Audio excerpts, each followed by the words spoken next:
him.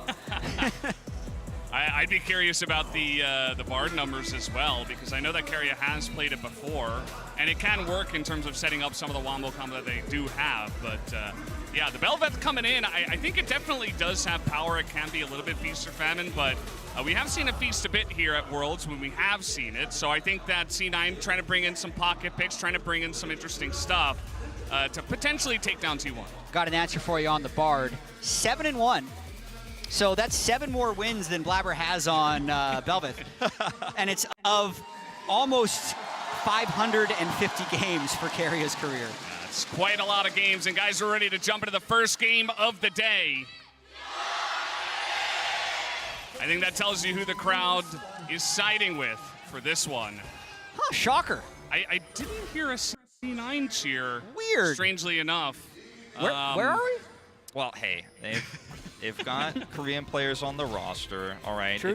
Sometimes when you have T1 versus Gen G or T1 versus KT, you feel like only T1 was there. This is by far the most popular team in Korea. They drown out a lot of fan chants. And we do have this early aggression here by T1 at level 1. Ultimately won't end up being too impactful in a ward drop tier either. Yeah, Silas Bard, very strong, level 1, so maybe just want to see if they can catch someone out a little bit off guard, but just going to be returning to the lanes, and we'll just have to wait and see what does happen. In this bottom lane matchup especially, I think, you know, we were talking about how Berserker, very key, very big carry aspect of the C9 roster, whereas Gumi used to getting a big comfort pick with the first pick, Xayah. Definitely going to have my eyes on that bottom lane. And early on, I'm really curious how well T1 is going to be able to push these lanes, because the Rumble up top definitely gets push. I think Xayah Bard is likely going to be getting pushed early, although I can see that being contested. So it's this mid lane where you would think Orianna can get shoved early in the lane just because it's range versus melee, but then that's also going to be Owner's first look for where he's going to be ganking, because the way T1, I feel like, has tried to default their playstyle is a little bit back to how they were winning about a year ago, where they just try and push every lane, play super aggressive. So I think that's what T1's going to be going for this game, and M&S needs to make sure he has really good wards. And he needs to push as well, so that there's not 3 lanes getting pushed in, which would stop Blabber from having any river access. Yeah, looking to try to use the moments when Faker is clearing to actually get some damage in with his Q, as he did there, trying to keep the health slightly to his advantage, to use the range advantage there as best as he can to get one of those wards up. Blabber will be seen, speaking of wards here, by this one, as he does come down towards Owner's portion of the jungle. And this early game here, obviously, for Rumble and Jax can go either way. The Rumble has a lot of advantages there. Zayas did take Comet and the Ignite, so he is going to have some ability to put some real pressure on in these first few levels. Yeah, and very early on, I actually think this is advantage T1, because what Blabber did there, as Fudge is trying to sneak in behind the turret of Zeus, that's not normally how Rumble lanes go, unless I haven't been studying top lane most recently. We have seen a few times that Jax will try to go at level 3, level 4, like right on the cusp of that, and actually proxy that wave so they can avoid the harassment, but he kind of failed it there, and will take a bit of damage. Meanwhile... Uh-oh, they just line up for it. That's a lot of poke damage. Got to be careful about that. We've been seeing a lot of summoners burned early in the bottom lane of this world so far. Yeah, so I think good start by Fudge in the top lane. He'll be able to get a recall off there. The problem for Blabber is he's not going to get access to this bottom Scuttle Crab, most likely, because the Xayah Bard is already there early. It will depend, though. M&S's condition is very good, so there could be, I mean, Blabber being able to get this because of M&S's condition is very strong. This is going to be huge here. We'll be able to pick this one up. You see the push in mid also going to be able to help, as M&S could come down and assist. Carrier looking for the journey. Nice juke. Yeah, not going to hit that one. Berserker just keeping his cool. Very important to do that, especially with both the supports on the roam. Got to be careful.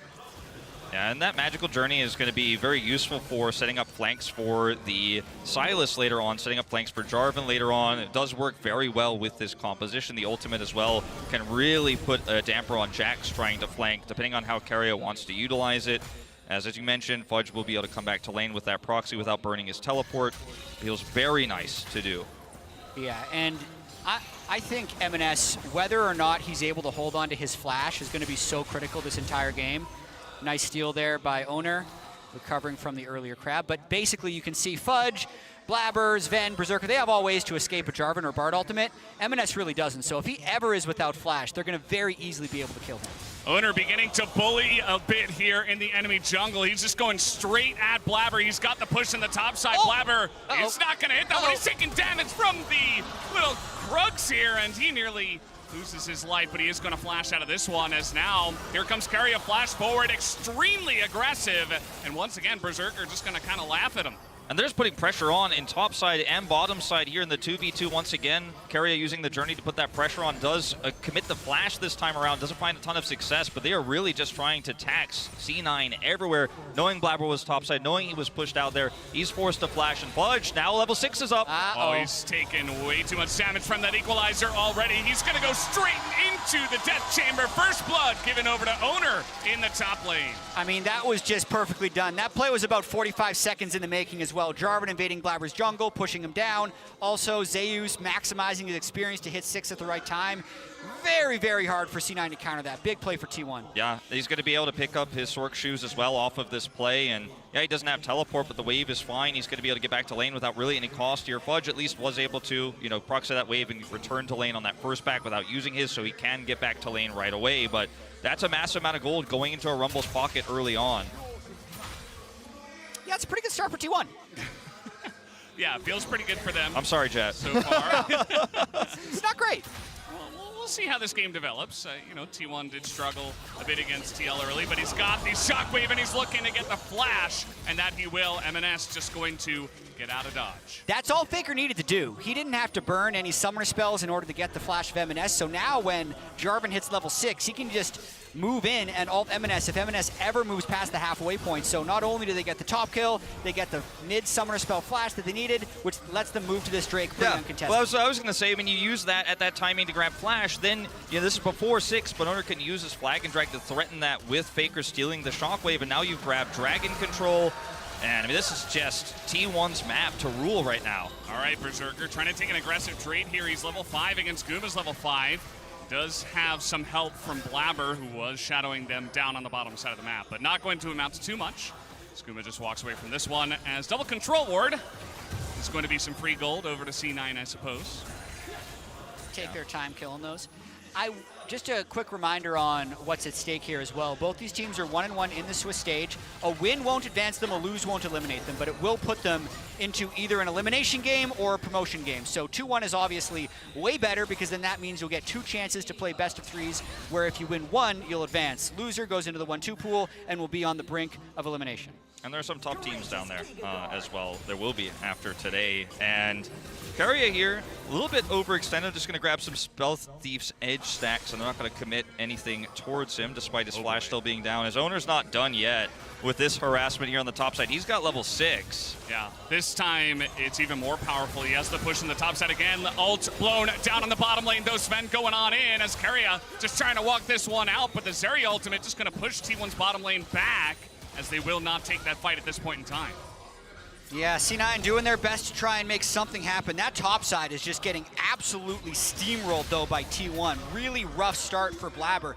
You really would love to be able to get that first Rift Herald as the Belveth, but he is just behind in experience since that early invade by Owner, since the Rumble has been able to push top, and is really struggling to get the farm you need to take over the game as Belveth. The no magic mantle that Fudge has right now isn't going to be doing too much at this stage, obviously with the Sork shoes already online. And if you lose this Herald as C9, you're not going to be able to get Jax accelerated for the mid game. It's just not going to happen. Belveth, as we were talking about in the draft, would love to have that power, get Jax some additional plates, but as it is right now, he just doesn't have any agency here in the top lane. Now, they did stop the Herald take here. They are grouping for this. This is going to be really interesting, because Sven left a while ago, leaving Berserker down bot lane for a long time. It's allowed Keria to push the wave, recall, and now be on the way to Rift Herald, which wouldn't give C9 time to kill it. 2v2 at the top side. The Equalizer getting some big value, and now Owner is going to join up with this one, as they do want to extend this play, but not sure if they want to overextend, as Sven has come on in. The flag and drag goes in out to the Rakan. His Owner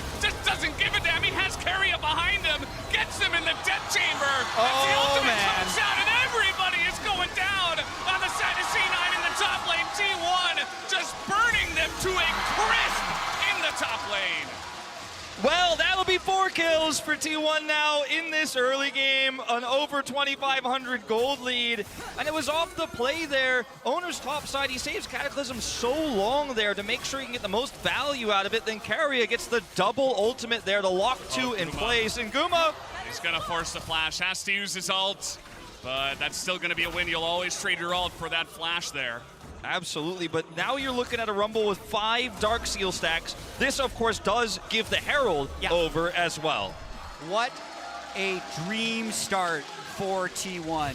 Playing around Zeus's Rumble for all the games that Faker missed in the summer split. Even though they didn't win that many, when they did, it was often off the back of Zeus, and he's been so dominant in that top lane. Right here, even though the ultimate was used early, it gets them low enough that gives, and I feel like C9 had a little bit of confidence here. I don't exactly know why. Because, I mean, the problem too is that he can flag and drag away from the counter-strike here, and Fudge is then forced way too far up, and you've taken so much damage already as Fudge here, you can't stick around in the fight for any extended period of time. It's not like you have any sustained damage in your members, whereas Zeus has all the sustained damage you could ever want in a skirmish like this. As long as he's at full health and he's untouched, you lose those. Oh boy, here we go again. I feel like Carry is just kind of playing with his food at this point. Berserker has dealt with this many a time, but now he doesn't have flash, so we've got to be careful about that. But yeah, Carrier gets up to the top side. I think they thought it was a 3v2 for a while, and maybe they could just isolate Owner, but it was just not meant to be. Yeah. And now T1 have really turned the scales in their favor. Over 3,000 gold in the lead already. Yeah, I kind of feel like C9 was stuck between a couple of bad choices. Either they just reset and let the Rift Herald go over, in which case they're already down in gold, they're getting bled out, Belveth falls further behind, or go for a low percentage play, which has bigger drawbacks if it doesn't work. And unfortunately for them, it did not work. The second dragon is spawning. T1 also has control of the river. So C9 is absolutely on the back foot, and T1 is, I feel like, in their comfort zone. This is what they live for. Big gold lead, able to engage any fight they want, and they're doing it. Absolutely. Well, of course, this is still the feature matchup presented by Mercedes-Benz, Gumayusi versus Berserker. And there has been a lot of action in the bottom lane. We'll have to wait and see how those two 80 carries do scale up and who is going to get the better of this game by the end of it. As the top lane talked a lot about it. Well, I mean, we did see, of course, that win probability powered by AWS earlier, and I think your guess is as good as theirs at this point in time. It looked very heavily favored even 12 minutes into this game. And that bottom matchup has been, it's currently deathless for both 80 carries, but Carrier put all the pressure on. Guma forced that flash out earlier. He still doesn't have it, and now he can't really defend this turret without help. And Belveth is in the main base, so Blabber can't help out, and this is just straight up T1 grabbing plates here, essentially for free. And they may not even need to commit the Herald here. Might just want to drop it somewhere else, and that looks like that's what they're going to do. I think pretty easy to drop it mid lane as well, get a little bit of extra gold on a Faker. He's the only person on the team who isn't currently ahead. That's also the one lane that wasn't naturally winning early, so wouldn't shock me if they just use this bot pressure, push people back in the river, and look for a fight or drop the Herald mid. While they're over the wall, they're looking for Sven as he is going to get dunked on, and he's got one hope, his ultimate ability, but that's not going to do enough as he was alone. 1v4 as T1 come over the wall, you know, not playing against a lot of bards, I would imagine, but that ability to just attack you in your own jungle, very difficult to deal with. Yeah, I mean, you already don't have a lot of vision. You're already having to pre-plan around a lot, and then that happens. Zeus actually getting a little bit caught here. Zeus is going to walk it out. I mean, he's still up a level as the ultimate committed to there by Fudge. And you talked about the Rift Herald. It is going to be dropped in mid lane. And this might just be a full turret. I mean, C9 not really in a position to defend this as finally some people are coming over. Owner is just going for a little walk behind the turret just for fun. I mean, I don't even know what he's doing. He doesn't seem to care. Showboating, maybe. I can't really think of any other reason to do that than to have a little bit of fun because they know they're up 4,000 gold. I feel like they're really in their comfort zone right now. He had the portal there, wasn't able to take it to get back over the wall, but took the long way around. Perhaps afraid Blabber was coming down faster than he expected, but ultimately it doesn't matter. But this is what you were talking about in terms of the engage range here. Look at this, getting Faker into position to help lock Sven down. Yeah, he gets away from the Everfrost, tries to hold out, but the Cataclysm is going to keep him in place, so he's just simply dead. No way out of that one, and that's what you're dealing with Bard, is just putting these melee engaged champions into range of slippery champions like Zeri, of slippery champions like Rakan. They feel fairly safe even without vision when you know generally where people are, but they can go through walls. Looks about right. MasterCard lane economy snapshot. It is, well, Faker's only up 31 gold. The rest of the map, very heavily favored on the top side, plus the plates you would imagine down on the bottom side that give Guma and Keria their lead down there. Yeah, I think even at this state in the game, there's an extremely low chance that C9 loses. And currently the disappointing thing about this game for C9 is all the plays that C9 may have been dodging in the early game, like Keria flying over the wall and throwing Qs at Berserker and Berserker juking them. There was never like a counter play that C9 would be able to make.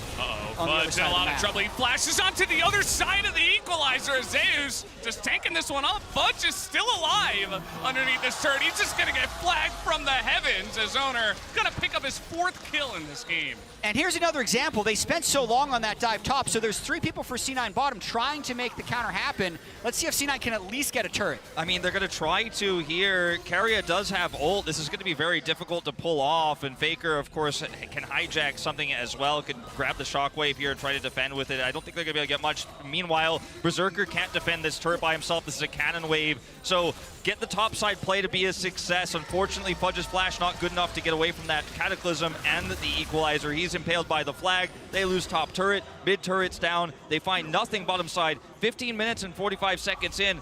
Those bounties are up, objective bounties are up, but there is just nothing to take on this rift. And I mean, we are on pace. I'm not saying it's going to happen, but we are on pace for a perfect game here potentially for T1. Yeah, I mean, Wolf, you've been here for the summer split struggles of T1. I have, yes. Right? The MSI disappointment, Faker's wrist injury, falling to, what was it, 7-7? Yeah. And then Faker coming back and kind of scraping the team through playoffs. Where would you put how they look in this game compared to how they looked in the summer split? They look very coordinated, and the thing that happened when Faker was gone, it was not that Poby, his replacement, was so weak comparatively they couldn't play the game. It was really just about the lack of shot calling, and they had a clear game plan to play around Zeus this game, put the pressure on bottom side at the same time. And Faker, if he had fallen further behind in lane, if MNS had actually been able to find some success there, maybe there would have been a pressure point for Blabber, but it feels like Owner is just one step ahead of Blabber this entire time. Yeah. I think Faker coming in as a leader, that's always been his role in recent years, right? We've all known the Faker moments. We've all seen the LeBlanc plays. We've all seen the Zed versus Zed. But in recent years, he has kind of been that big voice. And you could clearly feel the preparation going into this series is much stronger than we saw at the latter part of summer season without him. Yeah, I feel like going through World's history, you know, things Faker does. 2013, always these amazing mechanical outplays. Things Faker does has changed a lot in the last 11 years. Now the thing Faker does is get a bunch of really mechanically talented players around him, hold his own in mid lane, and press his F keys really good and talk.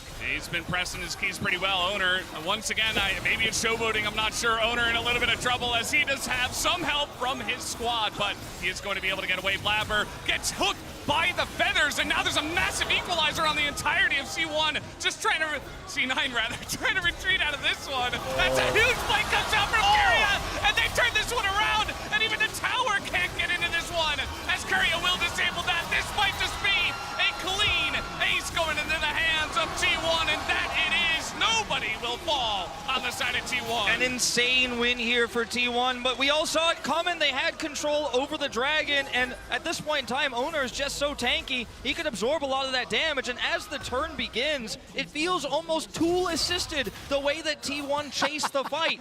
And the way the equalizer is set up by Zeus, we'll watch this play again, as Owner takes all of the aggression here as they kite back through, missed extendo beam here from Berserker. Look at the equalizer positioning as it goes through this brush. It is just so clean, and no one on C9 can avoid this equalizer damage except Sven. He's only get over the wall. You can't flash out, you're on a fat wall, and now you're trapped between this wall here and Keria's re-engage. He goes through with the magical journey, sets up the stun, disables the turret so they can further deep dive here, and you are just not gonna get out. If you were Cloud9, you were just trapped between a rock and a hard place. One of our famous LCK lines. All right, so it's only 9,000 gold at 18 minutes. This is definitely, this is one of the most lopsided games we have seen all Swiss stage. And we've seen some big ones too. Yeah, we have. We've had a couple of 24-minute games as well. And, you know, Wolf was talking about it before. We're on pace for a perfect game. That's just going to be Berserker dead for free. There's just no help under the turret. He has flash, but no time to react. And T1 are just taking whatever they want on this map right now. Yeah, certainly looking very much like this game is not going much longer. I mean, we're talking about it's Chemtech Soul. That's one thing you put in the positives column. It's not like they're getting Hextech Soul on this next dragon here, but the map is completely open. The Miss Herald is going to take out the inner. Will likely get a charge here on that inhibitor turret if they want to commit to it. They don't even have to. And T1 have control over every zone on the map. Look at the wards they have to the top side of the jungle as well towards a Baron that will be spawning in 10 seconds. You've got to clear all of that as C9 before you can even think about the contest. It's quite clinical what T1 has been able to do this game. Good timing on the first 3 Drakes.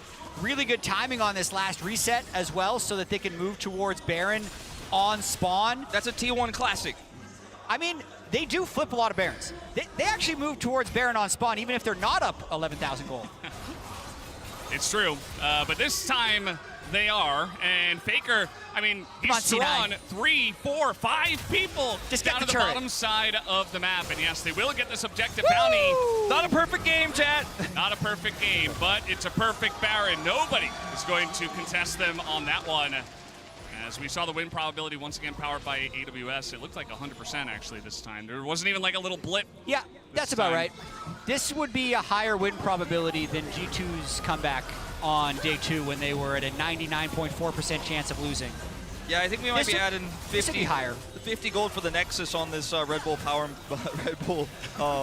Baron power play if they wanted to push it further. But just to be safe, they will of course sync up the waves. They're going to put Faker in the bottom lane here, and Blabber. Hey, he got the blue buff. Yeah. You know what? At what cost? That's pretty good. He got the buff. Oh no, he's in a lot of trouble. Yeah, he's being chased down here by Owner. I think that carry is just going to let him do the 1v1 thing, and there he goes, dunked into the ground. I say this a lot, but it's hard to criticize teams that are in positions like this, 13,000 gold behind. I mean, you could say there's no way he has any right to that blue buff, but if you just sit in your base, what are you doing at this point? I mean, T1 have won this game, and everything that happens from now on, and frankly, everything that happened from 5 minutes ago on, is really hard to criticize for C9. There really is no correct play. Now Faker is just doing a dance in the enemy base at this point in time, picks up the quickness and just kind of shoves it in their face as T1.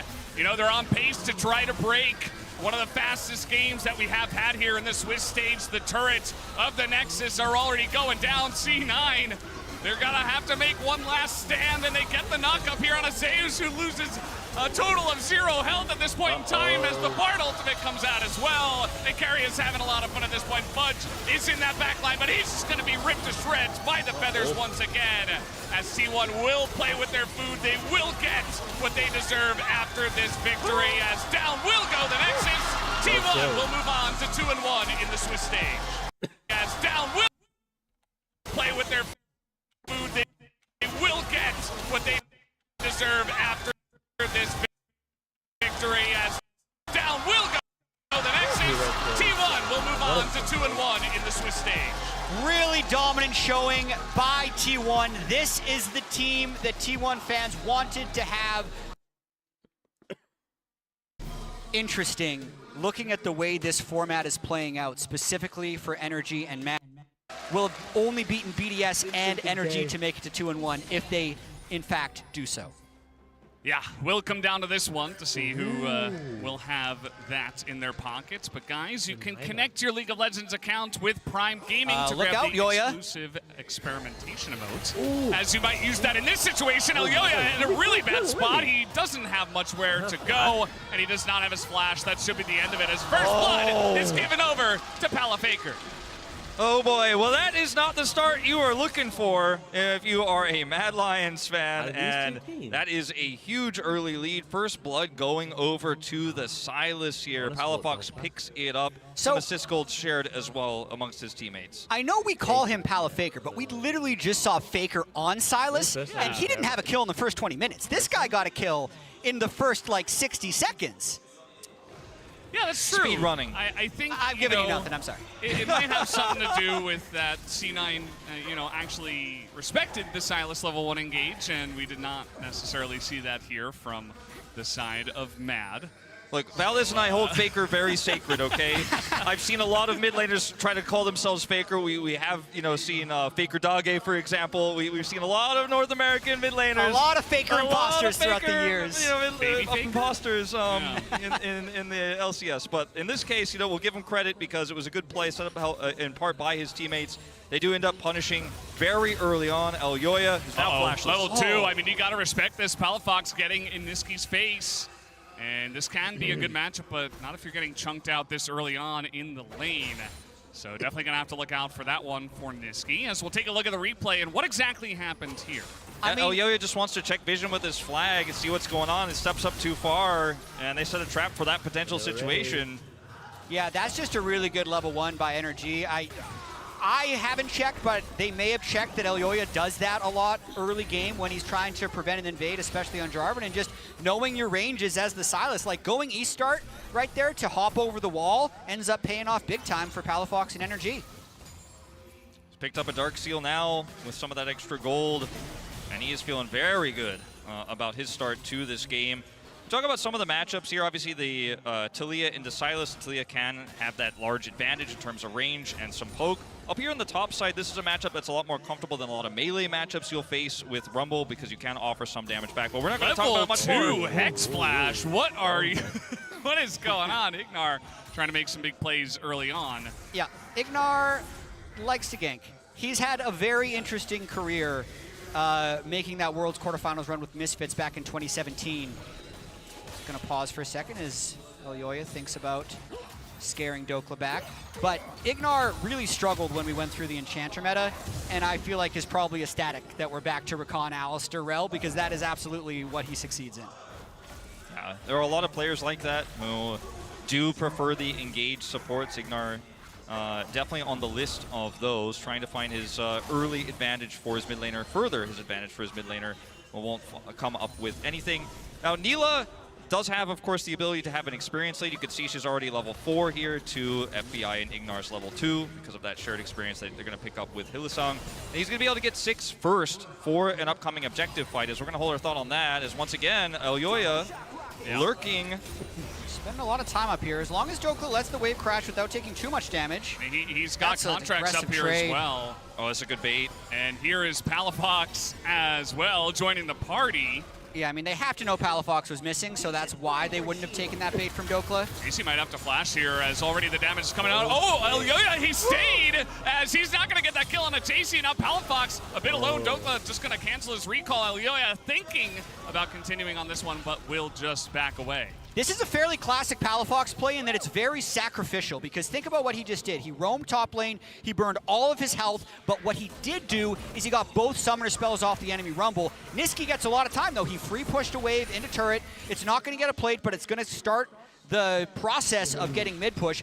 And we'll see if it bails out Dokla, as Hilly has also made his psychopath roam. No one else is here, but he literally gets the flash because you think he must have backup if he's coming at me as an Alistar. So, and it was a great call because they had a little bit of push bottom side, and at the same time you have Karzi actually shadowing mid so that Taliyah push actually does crash that additional wave into the turret, does some additional damage. So you can roam top side and actually look for that punish. So they grab a flash there. Nothing really lost bottom side. You can see Karzi is catching the wave there under turret. And FBI will, of course, secure the scuttle and come back down, but that's a huge grab. Jace definitely needing flash to survive some of the hard engage that we're going to have on these upcoming objective fights very soon. Definitely going to be very important. A lot of action once again in this second game. A bit more even in this one compared to the one-sidedness of the first game that we did see. Saw that Niski pretty far ahead in terms of XP, getting some alone time in the mid lane. As here we go, Ignar trying to invade alongside of Contracts, getting in the face of Hylissang, who's just going to walk it off. Not much they can 6. do there. Dokla with a small experience advantage, but now that Rumble is level 6, you have to respect also the fact that Dokla needs to now play like weak side Jace. Makes him need to play super conservative, but Energy's going to be very happy with this. They got the level 1 gold onto Palafox, which allowed him to play a little bit less for himself because he's still going to be able to hit his item power spikes at the right time. And now Energy should be able to get this dragon. Yeah, nothing Hilly can do about this, and Carzzy doesn't quite have level 6. They wouldn't have the damage. There's nobody nearby here. Niski's just going to try to push another wave through here to get a smaller advantage, but won't actually lead to anything. Is up here. Uh-oh. Elyoya is here. We got Niski making his way over. He's got his wall in position. 3v1. Dokla and her big, but can you make this happen as the knockup comes in? The knockback as well as Dokla tries to trade it back, but it will just be a kill. Handed over to the Rumble in the top lane. Yeah, really tough there for Dokla. I think Mad made a really nice counterplay for the Drake. That is more the type of play that Niski wants to make when he is at his best. He's a mid laner. He's the one who leaves. And he leaves for the rest of his team over and over again, making it a pretty impossible gank for Dokla to survive. And a lot of this, of course, is off of Hilly getting that flash moments before, and then Niski comes over here because he has that push I was talking about. Yeah, he's not going to get a turret plate. It's not going to cost any minions, of course, per follow box, but can make this play here topside with the Weaver's Wall because they have that wave pushed in. He has mid control. So every single action you make on the Rift leaves an opening for plays like this, and having the Taliyah allows you to roam so aggressively, and that's one of the powers of this pick early. Yeah, it absolutely is. I'm very curious to see as well. You know, we haven't had a lot of action down on the bottom side, but even over in the LCK, we see a bunch of players trying to pick up the Nila, and to pretty decent success. Gumayusi's played it a lot. We've even seen Jiwoo playing it a bunch in the LCK, if you guys know that name. Definitely has the power. We've seen it, and especially alongside of Hard Engage, can just follow up in such a huge way that if Carzzy plays this to a top level, I'm excited to see what he can show here on the world stage with this champion. I think it's really good. Yeah, I mean, what Nila has is insane mobility as well as really strong engage with her ultimate, the Apotheosis. So closing the gap, if you can avoid that Maokai ultimate, is pretty easy for Nila, and then you could set up for a follow-up ult, you know, from the Cataclysm of Jarvan, of course, the Rumble ultimate, and you can just layer all these ultimates on top of each other, on top of those big carries in the back line. I'd say the only thing that Energy would want to have happen there is have Palafox get really fed. Because if you can be a level 16 Sylas, you can steal Alistar ultimate. There's a world where Mad just doesn't have enough damage to take him down, and Energy's team comp ends up being really durable. Other than that, it does seem like a pretty classic matchup of Poke with Maokai, Jace, Kai'Sa versus Hard Engage with Alistar, Jarvan. Well, Dokla does not have his flash, and he's getting bullied again. This is 3v1. We do have Palafox trying to make his way up. Dokla just trying to survive. He's on fire, though, and down he will go. Contracts and Palafox trying to turn this one around. Can they burst down Chasey? Just a bit more damage as he has the equalizer. It's going to hit nothing, but they do take out the Rumble. Meanwhile, down at the bottom side, FBI trying to get away from two members. As Hylissang and Carzzy not quite able to get him down, and Ignar will also just run it out. But a huge experience advantage for Mad Lions in the bottom lane, in part due to the Nila. I would say that that's a decent trade for Energy. It looked like there was just a straight up 3-for-1 gank, but Contracts and Palafox made enough ground. And if you're trading a Rumble kill for a Sylas kill plus a Rift Herald, that's a kill that Energy is going to take. Go again. Ignar, though, is going to hit level 6. As you can see, Carzzy's just taking 0 damage. He's just running at them, and Ignar not going to go for the play there. And not going to commit any further here. Looking for a back under this control ward. Hylissang going to try to spot this out. Will stop the back. Should be able to clear that ward as well with Elyoya's help. Elyoya's wrapping around. This might not be the end of it. Yeah, I mean, they're delaying backs for quite a while. Elyoya is here.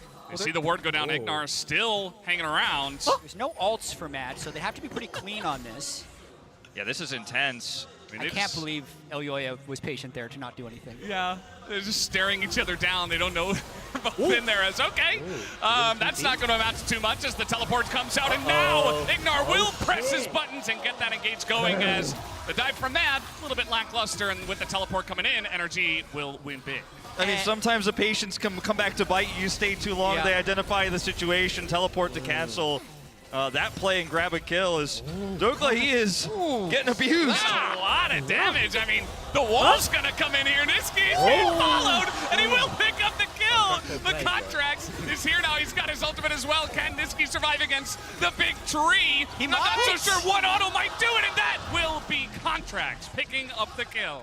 The rare Maokai solo kill, but this whole wave's going to be going away. Energy won't be able to collect it. That's still, I think, overall worth for Niski. Yeah, he's got teleport. He can go straight back to lane. Elyoya's catching his farm. 100% worth. Oh, trying to get in here with the Alistar ultimate. Aggressive. He just doesn't take any damage as Elyoya just trying to survive, and that he will. Hylissang coming over. This game is going off the rails now as the supports are coming in. There's that big apotheosis on 3 players, and Carsey going to get a huge shutdown here onto Palafox in the mid lane. He's got his collector, he's got that damage. I mean, this is what we're talking about. These types of scrappy fights are what Neela is so good at. And that's a huge turnaround for Mad Lions. Palafox was really feeling himself there with the Alistair ultimate, thinking he can kill Oyoya before this Dragon, get them ahead, but giving away that bounty. Oh boy.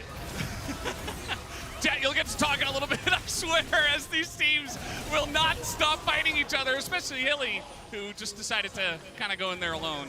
This is what we're here for there. Energy and Mad just battling it out. Couldn't have it any other way with Ignar versus Hylissang on 2 hard engaged champions. Yeah, I mean, you look at what these 2 comps can do and how well they can punish, especially in these scrappy early game fights. It is pretty insane as JC is going to try to push this advantage, baiting Elyoya. Another bait. Baits him very nicely. Palafox is taking a huge amount of damage, even with the Cataclysm. Oh!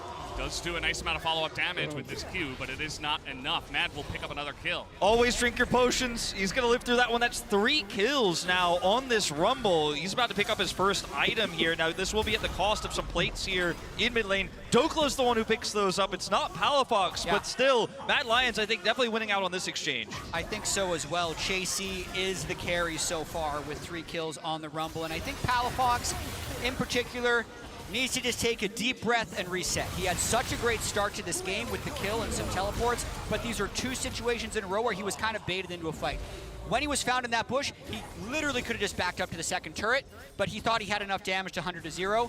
And same when he tried to dive Elyoya, he thought he had enough damage, was a little bit short. Both of these situations was Matt actually baiting him a little bit, so just take your time, realize you have the scaling on Silas, realize your team has 2 Drakes, and just play your game. Yeah, you catch a Rumble with Neverfrost and he stays, you got to know something else is coming. Yeah. You know, unfortunately, just thought he had the damage there. He nearly did, but did not quite have it. So we're going to see FBI and Carsey move into the mid lane here. Side lane set up on the bottom side for Palafox versus Niski down there. And it's going to be a little bit of a period of time here before we get to this next Drake, but I want to mention it because it is Mountain Soul, and it is Mountain stacked against Poke here for Energy. If Mad starts getting those up, as Niski might be vulnerable. Boy, yeah, he's going to get Everfrost. It doesn't react to it at all. He's just going to go down for free. 2 players just getting in the enemy jungle, and Energy pick up another one. Palafox just so active. That was not a bait. That was, he brought friends, and it was much more successful. For real this time. Yeah. It's part 2. On the top side of the map here for Mad Lions, they won't come up empty though. They will go ahead and grab this turret here, so it'll further actually the lane economy snapshot presented by MasterCard here for the top laner. Chasey picking up so much money, and he is the carry, as you mentioned, Jat, earlier for this team. And there's a lot of setup for him, so even though Carsey isn't massively ahead, Talia isn't massively ahead, you can set up this Rumble for success. This is going to be, from Niski's point of view, just has no vision here, is so focused on this Gromp, it will be stolen away from him as the cherry on top here for NRG. Yeah, Palafox definitely in a great situation for success here. Teleport coming in right now. There is a flash. Yeah, they're trying to shut down the carry here. That E is not going to land, and he misses the equalizer entirely. Yep. He's like, yeah, I'm not playing Rumble. This is how I can prove it. So, okay. Harsh, Valdez, harsh! How many attempts does it take to learn Rumble on?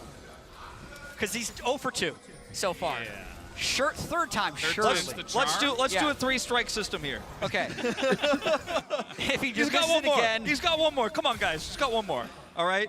Now they're going to turn this into a topside play here for this turret. It is Jace who presses W, but it's going to take a long time here. This should give Mad Lions a chance to react. They're also pushing bottom side turret here, so I think Dokla should realize that this is not going to be a full turret he's going to be able to grab here. It will be contested, but this is all, of course, leading up to this Rift Herald that's going to spawn in 20 seconds. So Mad Lions already in position to come over here. Teleport available for this Talia. Niski going to try to grab this turret, then come over and help out for the fight. This is such an important fight for Mad Lions to win. It'll take the momentum back away from NRG, and then allow them to set up for this next Drake so they can start stacking those mountains against the Poke.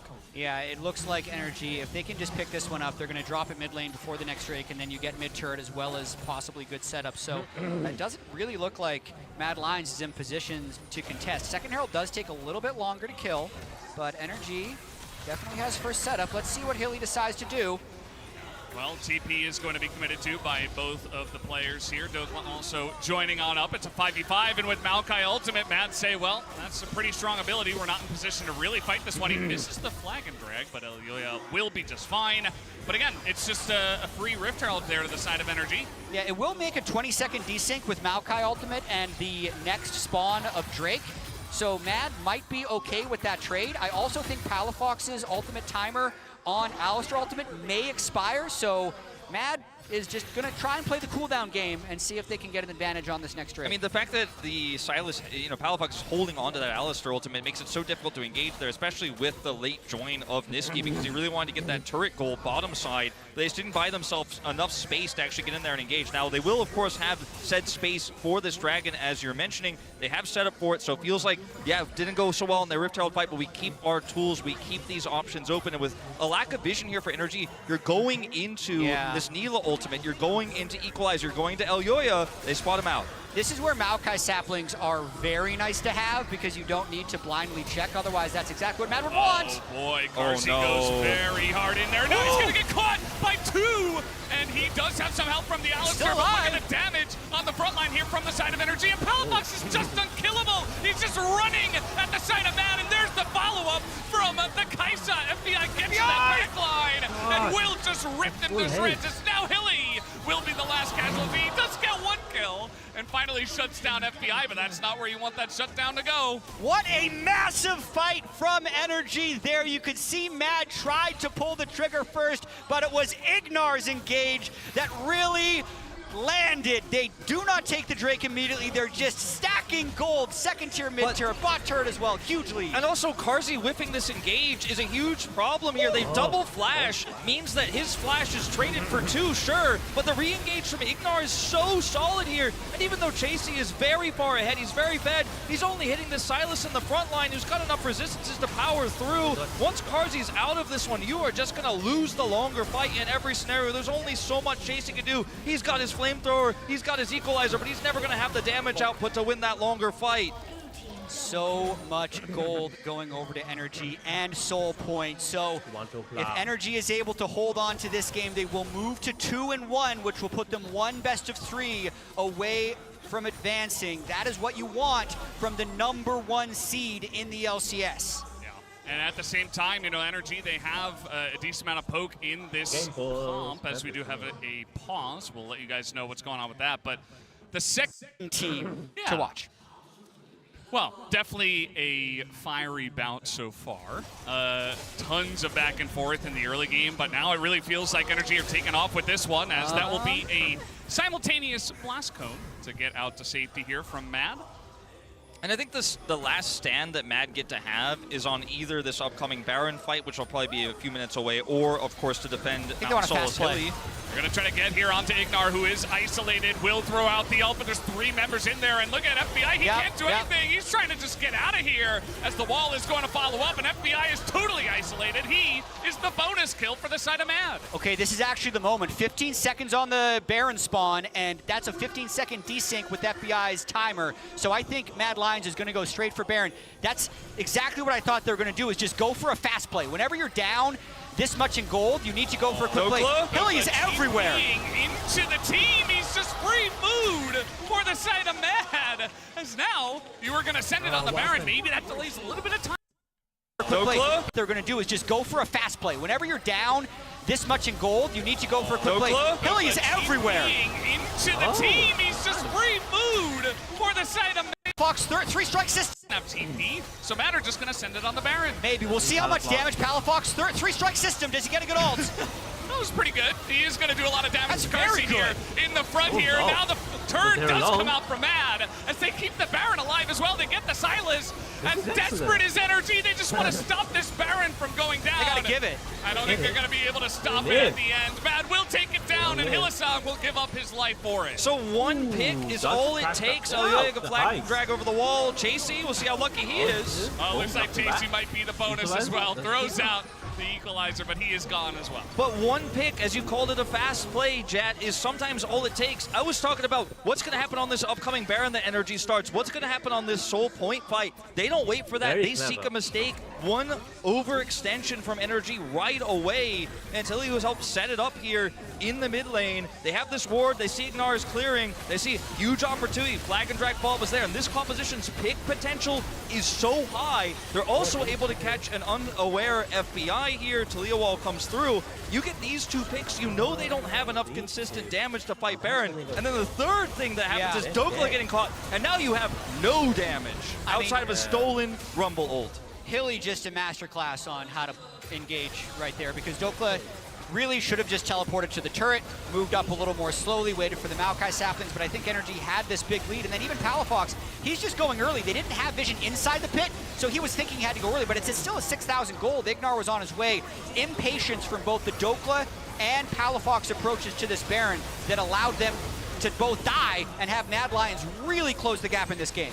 But there's a fight. Yeah, there's a fight going on right now. It looks like as the wall's coming out, Iski wants to join up with this one, but everybody's getting hit by the Maokai ultimate as Energy trying to get this front line in, but Ignar going a little bit too far. He's going to be taken out first, and now the engage comes in from Elyoya, immediately taken out by FBI. It's a 4v4 after a couple of picks, and Mad are going to seed the mid lane and continue to push this forward. Such a tense moment in the game right now, because if Mad can win one of these fights convincingly, they could just end the game. They have Baron minions right now on Karzi and Niski.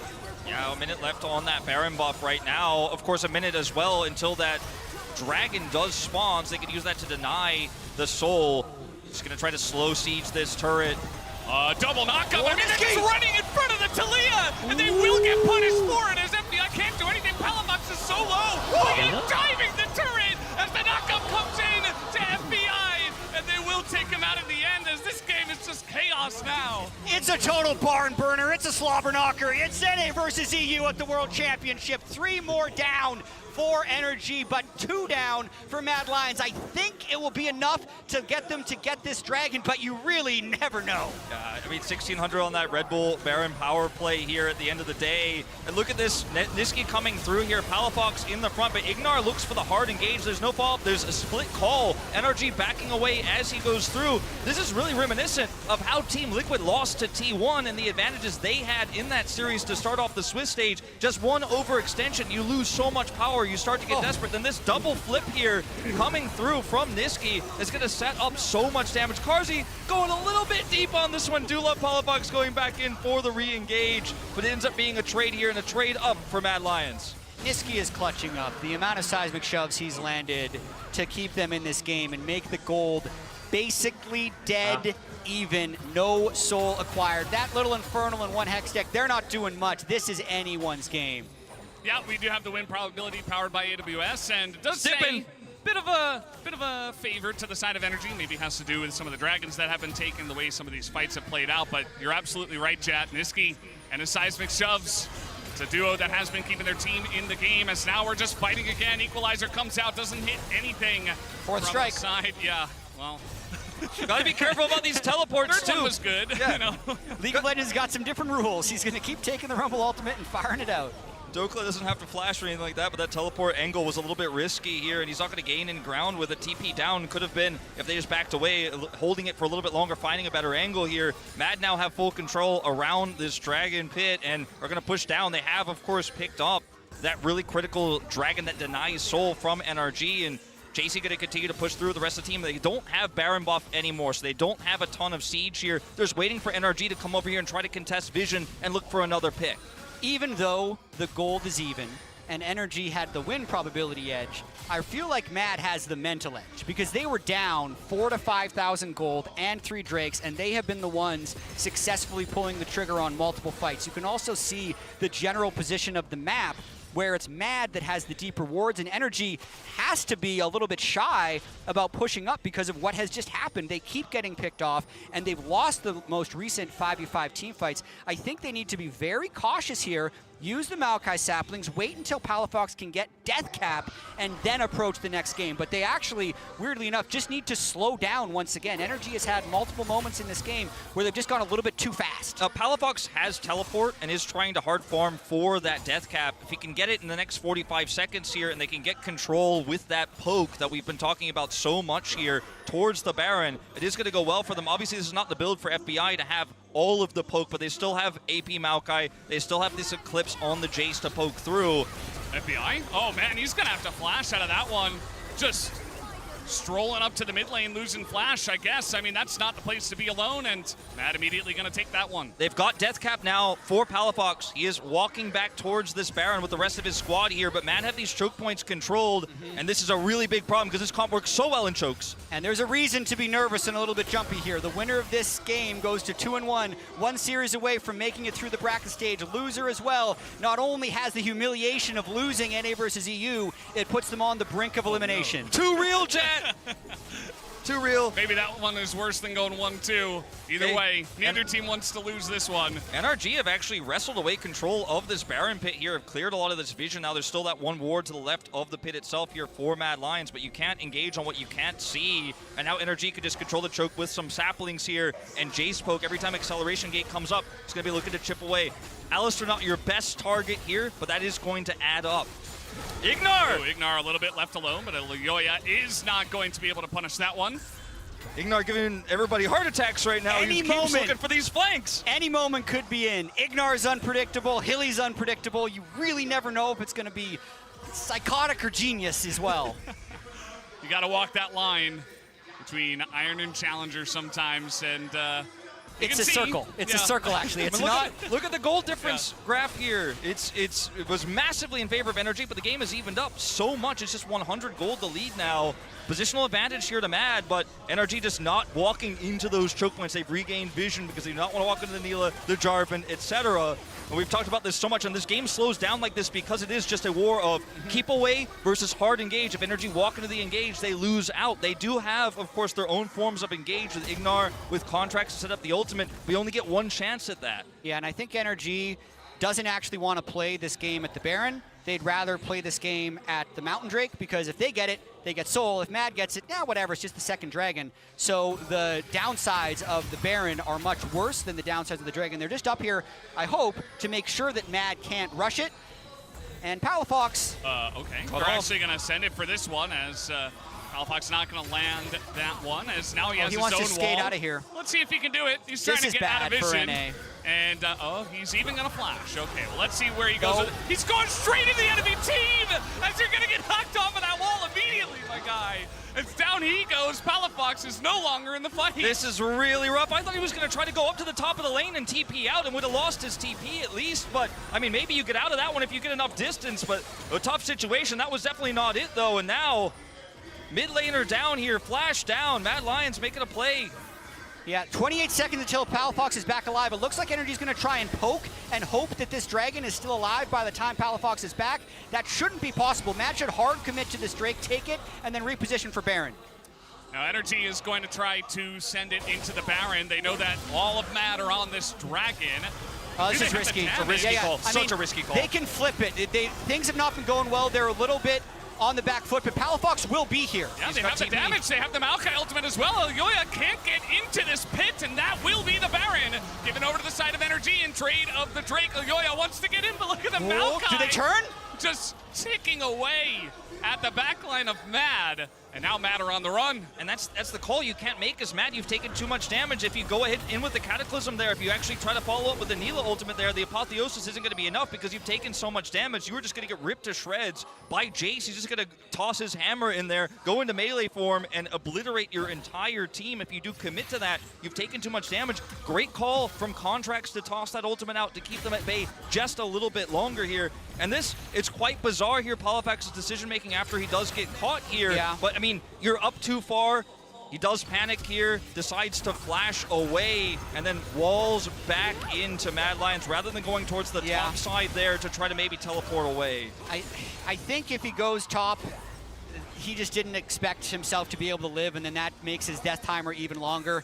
A lot of bad things behind each door. I feel like, when he's trying to make that choice of what to do next. Yeah, there's no great option. It does feel like a lot of potential places to go down. Maybe if he goes to the right, towards the top inner turret of Mad. Oh, Pal Maybe Faker. that. Okay, he's getting some damage in. Niski is going to be chunked just a little bit. That poke is really getting online now. Is the Rumble ultimate going to be stolen here once again by Palafox? This one going to burn down the wave and continue this Baron push. I got to give him something, Yeah, the nice thing about level 16 Silas is that ultimate will be back up any moment. You want to hit Carzzy or Niski here with this poke on the Jace. It's mostly landing on the Hylissang. His positioning has been so good. He's always threatening engages, but absorbing a lot of that damage so the carries don't get softened up. Carzzy's level 16, and if Hilly and Carzzy make an engage together, this could be massive. You've got to be so careful as NRG. Here we go. And they're going to engage onto the Maokai. Definitely not the target, as in goes the Apotheosis, gets 3, but immediate turn comes out from the side of Ignar, but he's taking a lot of damage on the front line. Contracts is also being taken out. But look at FBI on the left side. He's just chunking him down along the boss. And that is Niski trying to turn this fight around. And he might just be able to, as Niski and Carzzy put it together. And they take down Energy in the fight. This is going to be tight. That's a huge fight for Neela. That's a minion wave in the mid lane that Mad wants to get to because they can do serious damage to the Energy base. Oh, they absolutely can. Ignar here just trying to escape, spotted by a trinket, has to flash out of here. Oh man, just he's being chased down. Yeah, the Taliyah passive. Gonna try to catch up to him, but I think Ignar's just gonna get out of here. He's trying to buy some time anytime he can and get out with his life for those respawns to come through. FBI on 20, Dokla on 20 here. There's going to be inner going down. Don't have a massive wave to try to break this base open, but they will be able to get a lot of map control here, clean up a lot of that vision. But this is a tightrope walk that you have as Energy. We're trying to siege this turret, but there's so much engage. Elyoya starts us off, but then it's the follow-up from Carzzy that really sets us up. Hylissang in position. That's the combo I was just mentioning. And yes, the follow-up damage is absolutely there. FBI is ripping through those health bars, but Niski is untouched in the back line. And I think it's the Chasey Rumble ultimate that comes in late. Energy, in the heat of the moment, would think that that isn't up at that stage in the fight. So they're willing to walk forward and just clean up the rest of Mad Lions, but they're all clumped up. The Rumble wall burns. Carzzy gets the kills, and now he is 7-2 and has, I think, put Mad in a strong position in this game. He's got GA. I mean, he's really going to be such a powerhouse in these upcoming fights, and the fact that he has GA allows him to really fish for any engage he wants with Hilly's help to set up that damage for the Rumble ultimate again. Baron's up in 2 minutes, so it's still a ways away from that being a game-winning moment for either of these teams, but that Mountain Soul is still so critical. Yeah, I really feel like Mad Lions in a straight-up 5v5 is stronger. So if Energy can somehow get the Soul without getting aced, that's kind of their only chance to win at this point. They've had such a big lead, but their gold difference just gets chipped away at time and time again, and it just really feels like this engage and the power of Carzzy's Neela, not to mention the pinpoint accuracy of Niski's Taliyah, his weirdly effective team fighting Taliyah, is overpowering Energy at the moment, but 20 seconds, set up the saplings, and pray. Yeah. You know, when they eventually commit to a fight, you're just straight in the face as they're going for this one, actually. Hylissang gonna get that knockup, but Niski with the wall not gonna get his. And that is just going to separate them as the Dragon here is spawning in 2 seconds. Mad gonna try to get in on this one. Energy would love it if they could flip this. If it's a fight before that, that's what Mad wants. So Mad wants to engage, but Palafox is holding off on the left side here. If Mad engages, Palafox is gonna look to flank and threaten the carries. They're looking for Dokla. There's the Maokai ultimate coming out. Now they're gonna turn onto Elyoya, who is being chipped away, but Carzzy in the back line has an angle, but FBI totally safe on the right side of this fight as finally Apotheosis does come out, but there's no follow-up. He is Double in kill. the GA. And now Chasey and Niski over the wall. Can they get on top of this Kaisa? FBI? I'm not so sure, as FBI is just chasing them down. And now Niski and Chasey, they're getting teleported on at the backside as well. The W is going to hit it over the wall. Comes Palafox. Chasey goes down, and Energy will ace the fight. That's 5 for Energy. They don't have waves to currently end the game, but it does mean they're going to be able to get this Yes, Mountain double Soul. objective. Double objective should be theirs. They should be able to take Mountain Soul and push it into Baron in 20. Now watch Palafox in this fight, because as you point out, Jet, he's on the edge here, and even though the engage is onto Dokla, Palafox comes through and actually keeps the DPSs away from the fight. Niski and Chasey can't close through. Dokla actually pops that lifeline shield, and he's able to live for so long that Carzzy gets popped here. Niski and Chasey never really able to enter this fight, so FBI, for him, it's a shooting gallery here. Palafox, we've been criticizing some of his minor decisions here, but his positioning in this fight, his zoning of the DPSs, and then now his finish of them was fantastic in this one. Yeah, huge. They have Soul, but the Baron is happening right now. Elyoya would love to steal. I mean, they're throwing everything in the kitchen sink at him just to make sure, and they will be sure to pick up another Red Bull Baron power play. I mean, this is going to be Mountain Soul and the Baron. And say what you want about the team fights, maybe this is enough to get energy over the line when it comes to their buffs in the next one.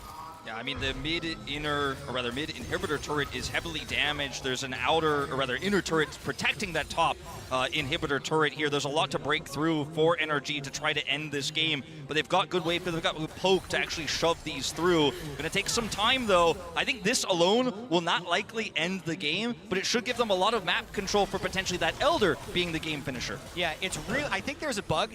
36 minutes. I feel like this game has actually been 2.5 years long. Yeah, that's how I feel as well. We have aged that much. Yeah, I think time. that's actually what's happened to me, so this is strange. But NRG right now, thank goodness FBI didn't go Lethality Kaisa, because he needs to be able to DPS in these long fights. What felt like a poke comp when they were originally constructing it has turned into something completely different with the duration of these fights, but they still haven't broken an inhibitor, and there have been so many games where an NA team here at Worlds has the Baron buff, they split up too much while they're trying to do a 4-1 and they get engaged on. So Mad Lions, again, will likely look for a fast play before NRG can really set up a poke siege. Yeah, that damaged mid-inhibitor turret I was mentioning isn't going to last much longer here, and then these minions are going to start breaking into the base, so Mad will have to be decisive here on that fast play, on that call. It's going to have to be Hilly and Carzzy, very likely again. Elyoya can help with the follow-up.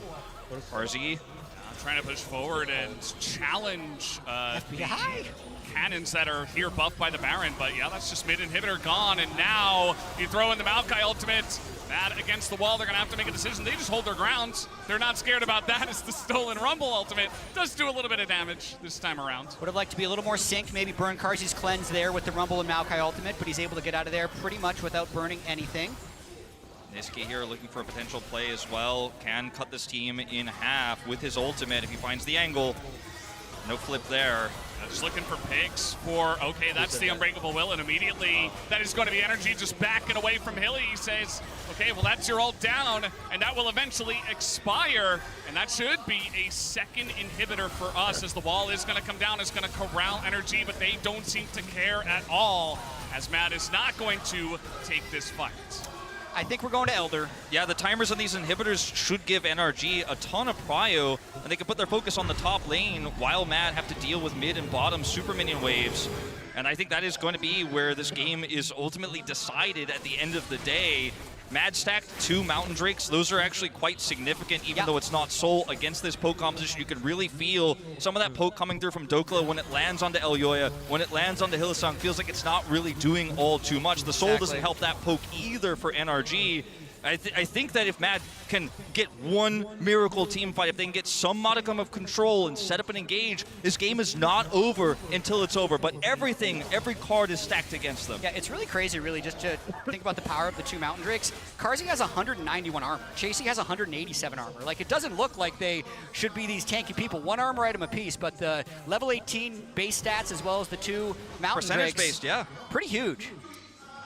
It's going to help out a lot for sure when it does come to these later stages of the game. I mean, we're 40 minutes into this one. As you mentioned, Chad, it feels like 2.5 years. I feel like I'm going to die. Like, there's something happening right now with my heart that is just not right, but I am enjoying the experience. This is fun.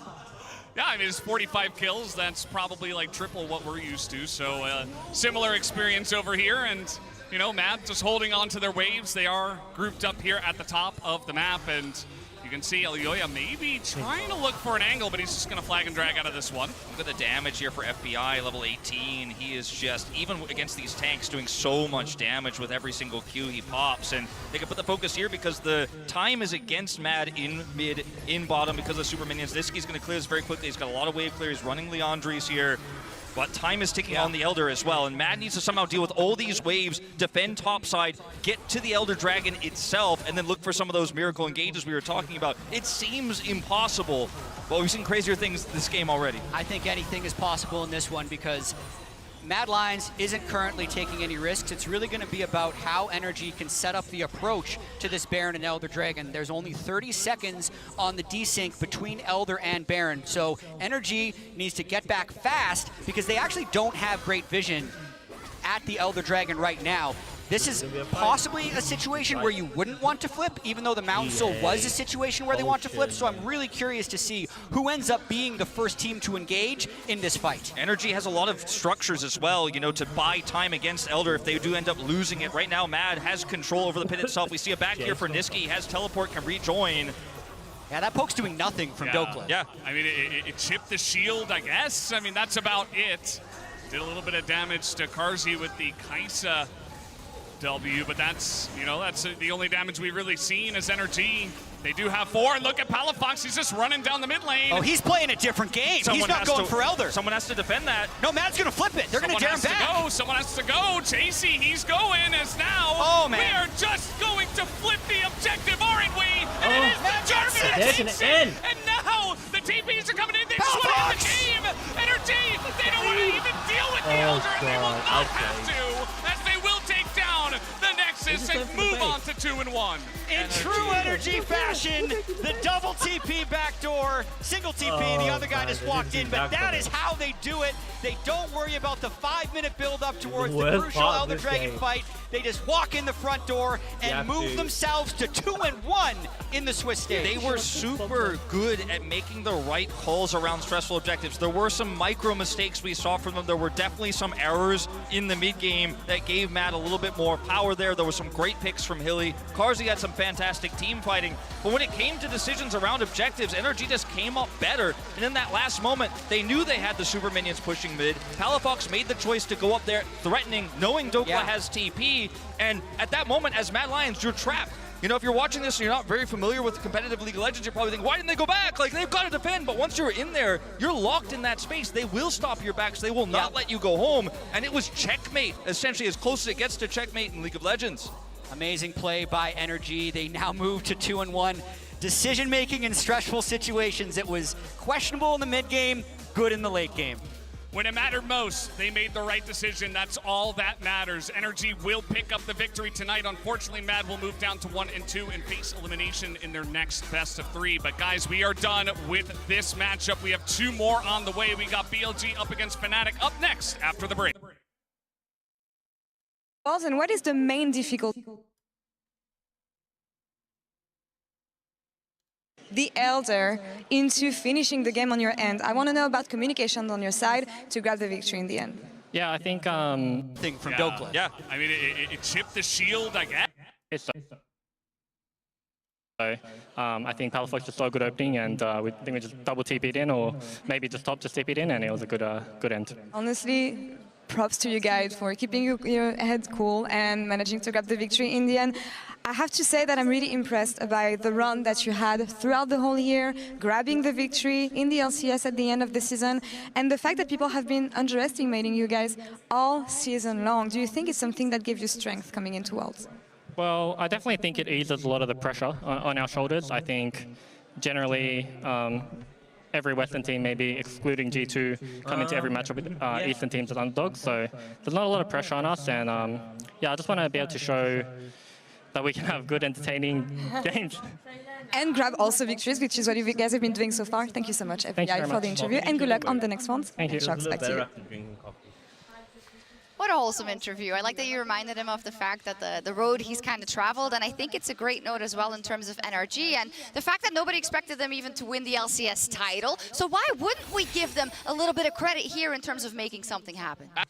This is a team that I think people look at the team and they don't see, you know, a big international star that you've heard a lot about, and they say, well, it's just energy, they're not that good, right? Yeah. And I think Cloud9 did it in the finals. I think TL did it against them yesterday, and you can't really say that about Map, but this is a team, you know, because they obviously came prepared. But I do think this is a team that people constantly look past just because the names aren't as big as some of the others. Yeah, let's look at how they kept their cool in terms of the late game team fights for NRG and kind of the decisions they had to make and had to juggle, right? We were talking about it.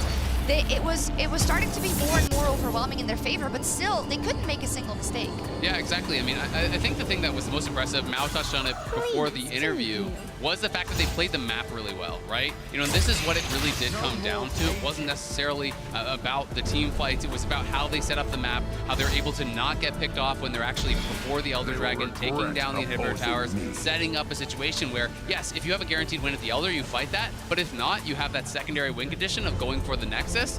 And this is something that NRG was able to do in the LCS a number of times as well. They are really aware of how to play the map. And it's also, that was at that point the only way you can lose that game is if somehow, even with the soul, even with everything being set up, you take a fight that you don't need to. So I really want to give credit to Battlefox, as FBI mentioned. He was the one who made that call, 100% correct. Then secondly, I want to really also focus on the fact that for NRG, this win is so big because it means that right now they're 2-1, and particularly with how we've seen how matchup can matter a lot when it comes to the draw in Swiss, it just gives you that extra life.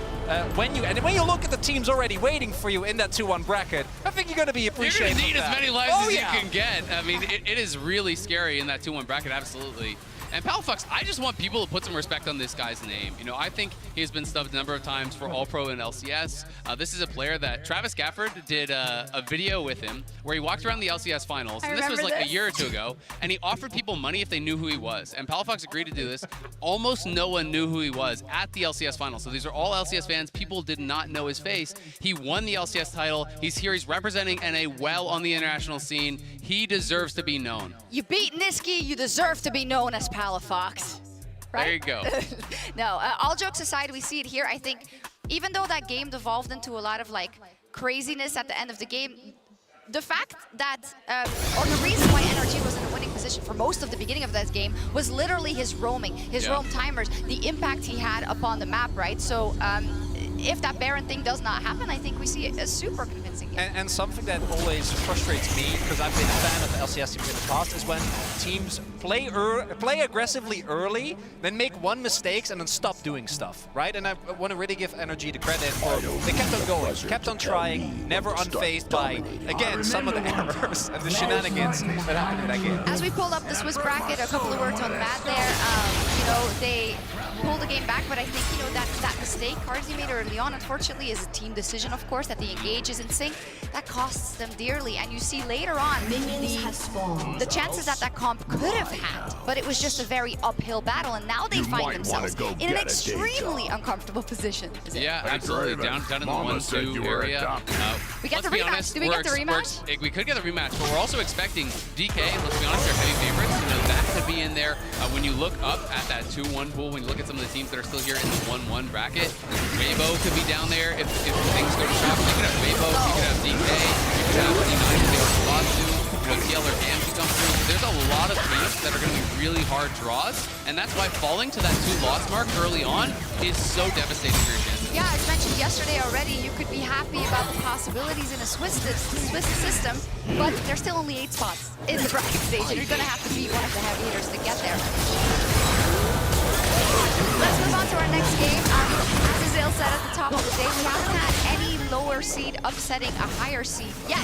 Is it going to be this one? It's BLG versus Fnatic. I mean, this is a really tough matchup. You know, they are big underdogs, but I wanted to give you an opportunity as the EU representative to have a little bit of cope.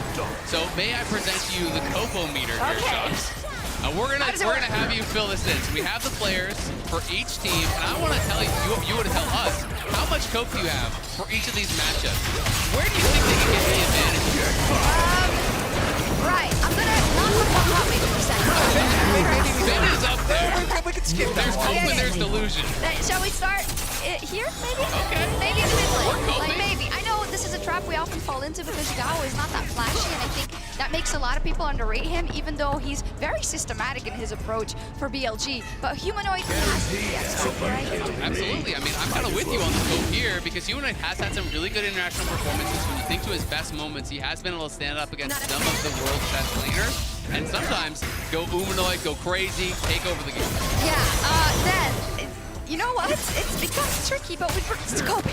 I saw a content piece from Fnatic about Noah, and it was really beautiful, and it talked about how it was his lifelong dream to make it here as well, and it's only his first forays into Worlds. I don't even care what you're saying. I'm agreeing. Here we go. I love Noah, obviously. Do your best. He comes from challengers, right? Yeah. So, you know I'm going to be agreeing on this one. Obviously, I think L. Oh, he's so good. He's really good. I think the You know it's tough when you're talking, this guy's so good. This other guy's really nice, and I watched some content. He's really sweet. No. I do think that Nice guy. Noah at his best, I actually think, is an Andy Carrot I would have loved to see in the LCK before he got picked up, right, by the LEC. So Yeah. I think that the best form of Noah maybe has a chance. Okay, so we gotta go more cope. I know, because I really love the game as well. Oscar, we have seen an uptick in performance after hand injuries. We've seen him in the past. Faker's back. He's doing great. He's not seen us. Yeah. So Oscar, here, I'm gonna give you What's credit. really the It's difference? gonna be your game. What is really the difference? Really? Maybe Who can say? the type of injuries? Who knows? Razor, listen, it's gonna be your game. It's gonna be your name. It He's has an to be. explosive It has to jungler. be. I'm with you on the cope for this one. If he gets ahead. I'm glad we glossed over the top half. You know that mid-jungle duo? Maybe that's your angle. We need to go. But Trimby, I have faith in you as well. Pick something wacky, something wonky. No Nasus, please. That's the only thing I'm going to tell you. In any case, talking about the bot lane, Alec is celebrating his Worlds debut this year, and we've talked to him in the latest episode of Oppo. Welcome to the Rift, my boys.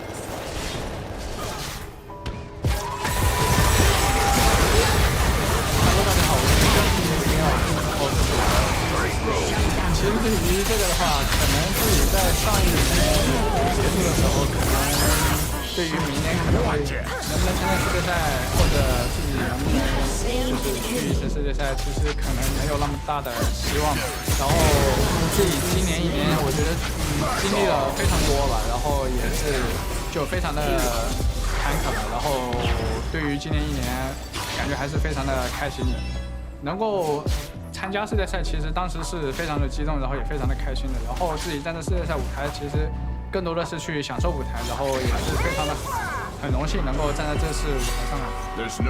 到这次世界赛，其实更多的是想让大家能够认识我吧，然后也就是能够让大家知道，我也是打得非常好的一个。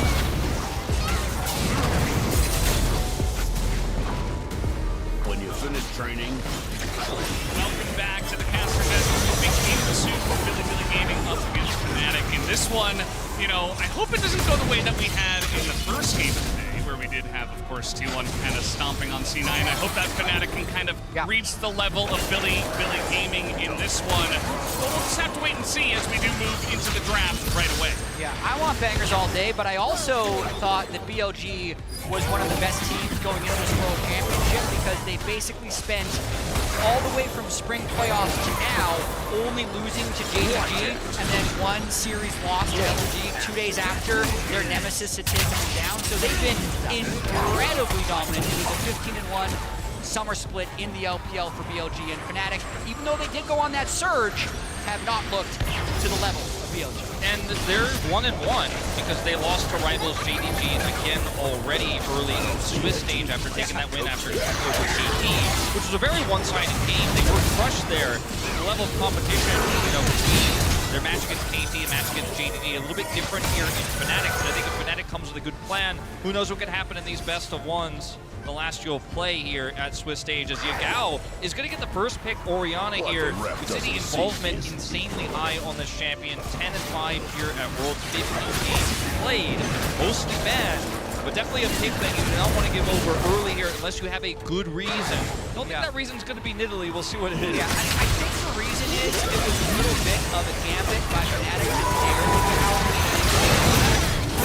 So Orianna's been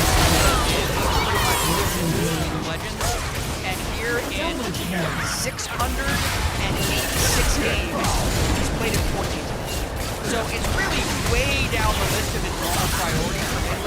yes, it is a good form right now. Yes, he's now a good player, but he was really known for that push and move, which is definitely not what Orianna is. So I understand why Fnatic would keep it up, because if they can control a control made for Xiao or maybe even as calling it silent counter, that's what they're hoping to get some type of edge on you guys. Yeah, I mean, I think it's no secret Fnatic are a bit of an underdog coming into this one. You gotta pull out some tricky stuff from the drafts, and I think that's a great point. Jat, we'll see if it does work out for them. If they do have a target pick to go up against this Orianna, they go with the Poppy and the Kai'Sa. Rakan being hovered here has been a big pick here for Worlds. Also, Rumble's still available. Still a lot of stuff on the board. I am a big fan of Humanoid Syndra.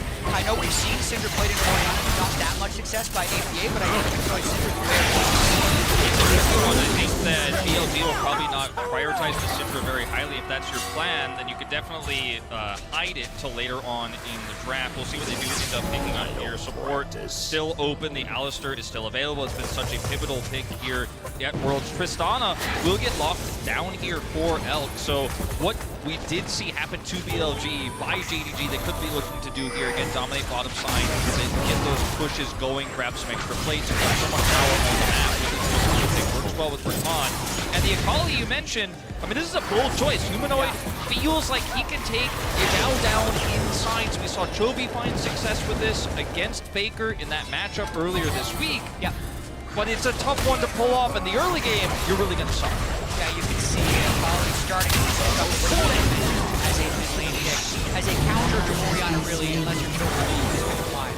But Fnatic, I'm there for the gambits they're playing in this draft phase. Giving Orianna, which maybe makes Yagao a little bit less on his comfort, and then giving Humanoid a counter pick. I'm there for it. Yeah, absolutely. We'll see where this draft does go. The Lee Sin going to be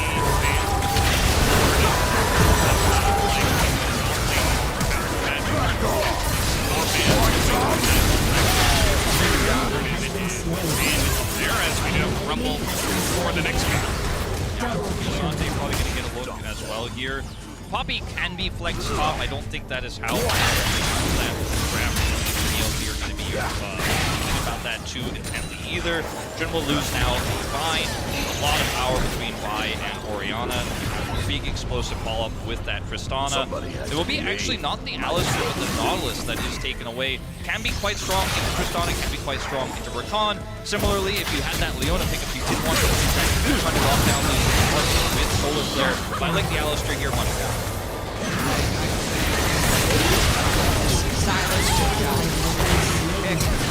Also, LCK team definitely feels like the LCK has Alistar as a tier 1-of-1 support, so good pick there. Unless you're talking to Delight, of course, in which case they keep giving him that Rakan every time.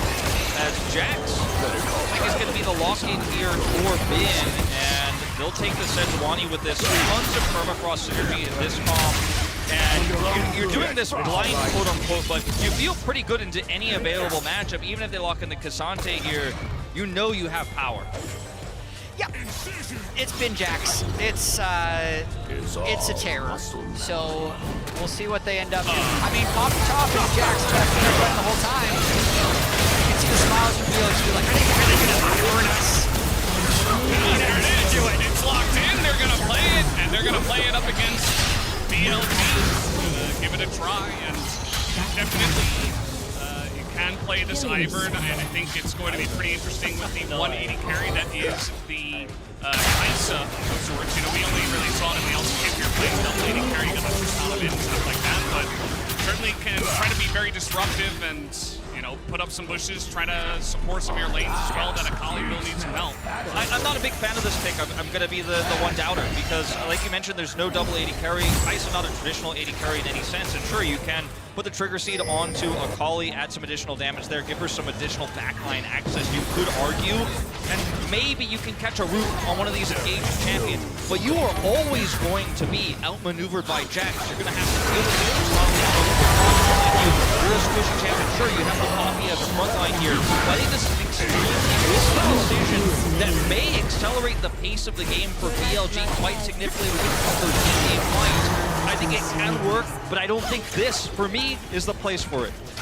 Those are actually some really good points, because on one side, hey, let's just throw Poppy Top let's play Ivern because we want to be different than what BLG is used to playing against, and that's going to give us the best chances. But in terms of inherent Ivern synergies, I'd say Alistair is definitely there to make the easy engage, which is melee or melee, but not having like a melee carry or double AD carry does limit the strengths of the pick. Yeah, well, we'll see if this bit of the control works out for them. Definitely an interesting pick moving into this 1v1 between BLG and Fnatic as we hop onto the Rift.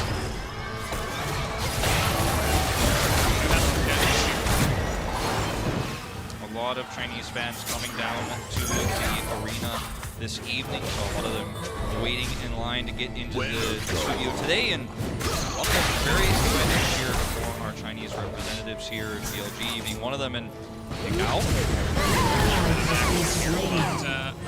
Important guys, reminder, log in on esports.com to earn interesting prompts like these and icons, so make sure you do that right now. And it will continue to watch on there. Every one of these LPLCs in the World Championship started pretty strong. First day, every LPL team won. Then, obviously, but they're not all the same. They have kind of their distinct identities. And for BLG, they like to fight. And I know that doesn't sound distinct for an LPL team, but they are the most distinct in terms of how many of them fight. There's over one combined kills per minute during the summer split, which led LPL. Look for a lot of skirmishing early and often in a typical BLG game. We'll see if that's the same against Fnatic because their scaling, BLG scaling, is actually ridiculously strong. So if they're going the conservative route, they'll just stick to pretty even lanes and not try to push the tempo. But if they get a little bit confident, they're not going to hesitate to fight. I think to contextualize that a little bit, if you compare them to JDG like to fight in the late game. I mean, they will find opportunities, they will play around top side, but they play through Ruler. They peel for Ruler, he's their hyper carry, they like to play around that. BLG will find opportunities and engages all game long. They like to look for picks, and this competition absolutely allows it. We talked about the Orianna into Akali early game. It's really enticing later on where the Akali is going to start to be a big threat, but obviously in this early part of the lane phase, these first few levels, you're not going to have any prio whatsoever. Yeah, at least the Humanoid, he is taking a bunch of damage. Fall too far behind. Meanwhile, big wave pushing down. Really to get to level 1 master. Really the way it does go. Like the classic, there's no different Kaisa. Usually you can't play Tristana H4 against Kaisa. It's a pretty good. And grabbing early plays like this. Alistair in playing with fire. If your Razork is here. Yeah, and they're just going to try to. Well, it's a big wave, and I suppose the timing not really working out. And as you mentioned, that ward is going to help me understand that it's probably a good time to evacuate from the lane. We'll get away. No harm, no foul. Magic will be able to take that top scuttle. Shun will do the same here bottom side with that priority. Avoiding trying to fight the scuttle. I think absolutely game plan here for Fnatic with that Orion cryo that we've talked so much about. Completely agree. Pretty standard early game. It will be a little tricky for Fnatic to make something happen just because BLG looks like pushing lanes. Tristana with the explosive shot, very good at shoving. Orianna with the range advantage, very good at shoving. Bin with Bin, very good at shoving. So I feel like BLG in general is going to have winning lanes. Very nice buffer there from Elk, and they're going to turn that one around. Trinity just trying to get some semblance of control in this lane that they have. Is here. Maybe looking for the follow-up as they do go in onto Elkin now. That's he doesn't good. have to hop away. He is just isolated for blood. Giving up the goal in the bottom lane. Lane here, one training there. The knockoff, no buffer for the first, but is going to stick around here. They have that gank, obviously, as you mentioned, coming from Razork, and that full sense of security Elcad is not feeling it anymore. Down a heal as well off of the exchange, and that is really going to put an end to this early game control here from Elk. Yeah, and that's really huge because the way BLG likes to play, as there's a gang for Yagao as well, he's low on mana, nice shot. Yeah, he's going very aggressive onto the turret, and they're looking to punish Yagao now. Has he gone too far, or is he just going to 1v2? Deflection, he does this! Shield comes in, Humanoid is dead for goal! And Yagao taking the kill, Humanoid gets his revenge in the mid lane. And that is why you play Ivern. They did not anticipate the shield. Yagao thought he could get the outplay, the shield just kept on coming in, and it's now 2 kills early for Fnatic. I mean, in moments like this, I don't think it has to be an Ivern, but I think that's the miscalculation, as you mentioned, right? Yagao and Jun now down flashes, doesn't get the ramp up on the auto attacks there that he needed to secure the kill. The shield comes through, and Yagao hopes that Jun will bail him out, but he fails and wastes his flash for it. And this is 2 great plays from Razork on this pick. I was kind of doubting. I'm a believer now. And we really need to watch how the bot lane is going to go for Fnatic because Noah has the 1 kill advantage, and one of the other identifying things about BLG is On loves to lead and roam, but if you have a losing bottom lane go in the lane first, it becomes very difficult to roam without completely abandoning your AD carry. So just a really clean lane gank there.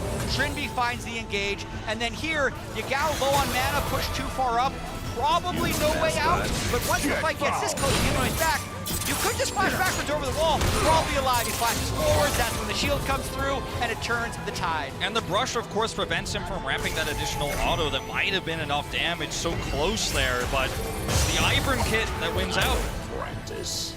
Absolutely does. I think that BLG, you know, they love to fight, and they're extremely confident. They weren't expecting Fnatic to fight them this early in this ultimate, but it is going all in favor of Fnatic so far.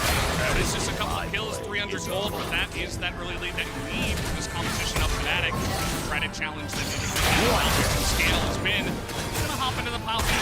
It's going to happen a lot as this game comes along. Yeah, and that's one of the reasons you play Poppy into the Jax. You're basically just looking to neutralize the laning phase, limit his mobility in the team fights to hopefully let Noah carry. Noah is going to have such a monster game to be able to do the majority of the damage against the Jax and the Sejuani with the possibility of Orianna shield. Let's just think about the way these team fights go. There's a lot of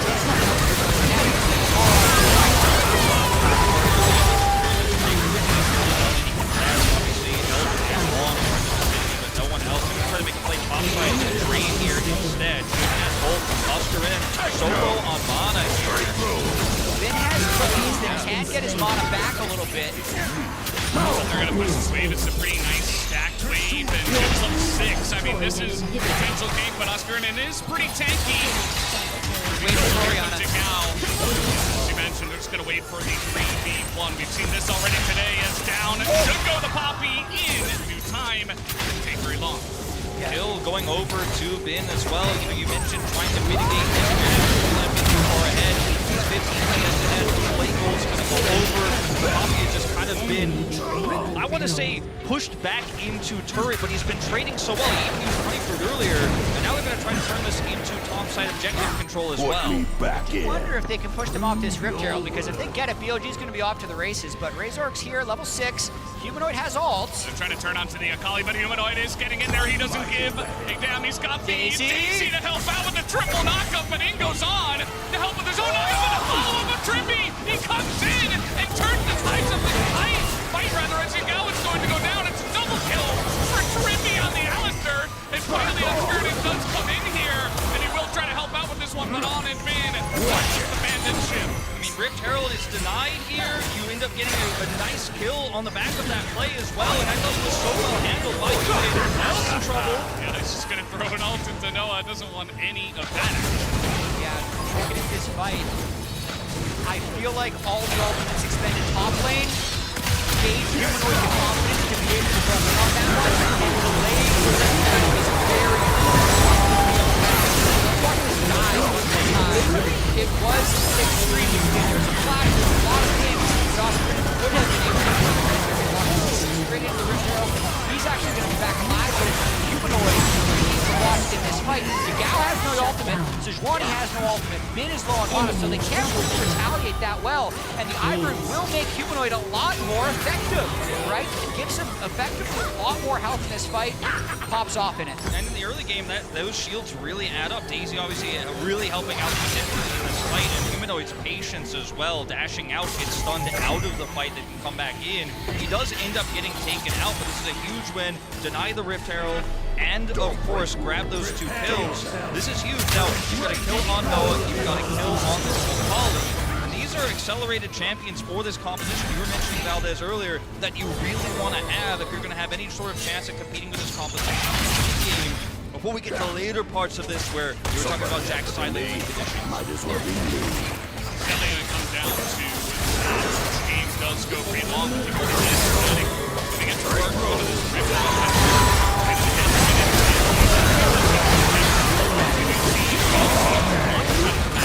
is getting in there trying to exert some pressure, but at the end of the day, this is this free Rift Herald over to the side of Fnatic. Take a look at this though, Elkin on with the support. Should be able to take down a bunch of these plays at the bottom. Yeah, pretty tough to defend that one. Also, not entirely sure what their plan is against this Jax. Yeah, they're trying to get in there. It looks like Counter-Strike is down, and Daisy's just getting to work down there. Meanwhile, we do have a fight up here as Humanoid. He's looking to exert some pressure down here as Elk. Just gonna push him back once again as meanwhile up on the top side, Phoenix getting a game on, and there it is! Oscarinin in the 2v1 takes down that kill, and no kill in the bottom. Argue, and maybe you can catch a root on one of these engaging champions, but you are always going to be outmaneuvered by Jax. You're going to have to deal with this Tristana leaping over. Rakan can flank you. You're a squishy champion. Sure, you have the Poppy as a front line here, but I think this is an extremely risky decision that may accelerate the pace of the game for BLG quite significantly. We get to some of those mid-game fights. I think it can work, but I don't think this, for me, is the place for it.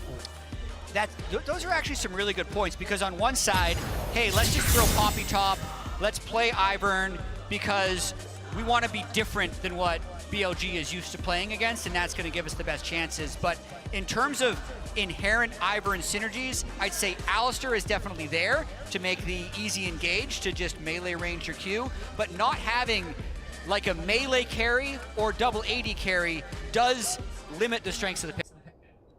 Being one of them, and Yagao.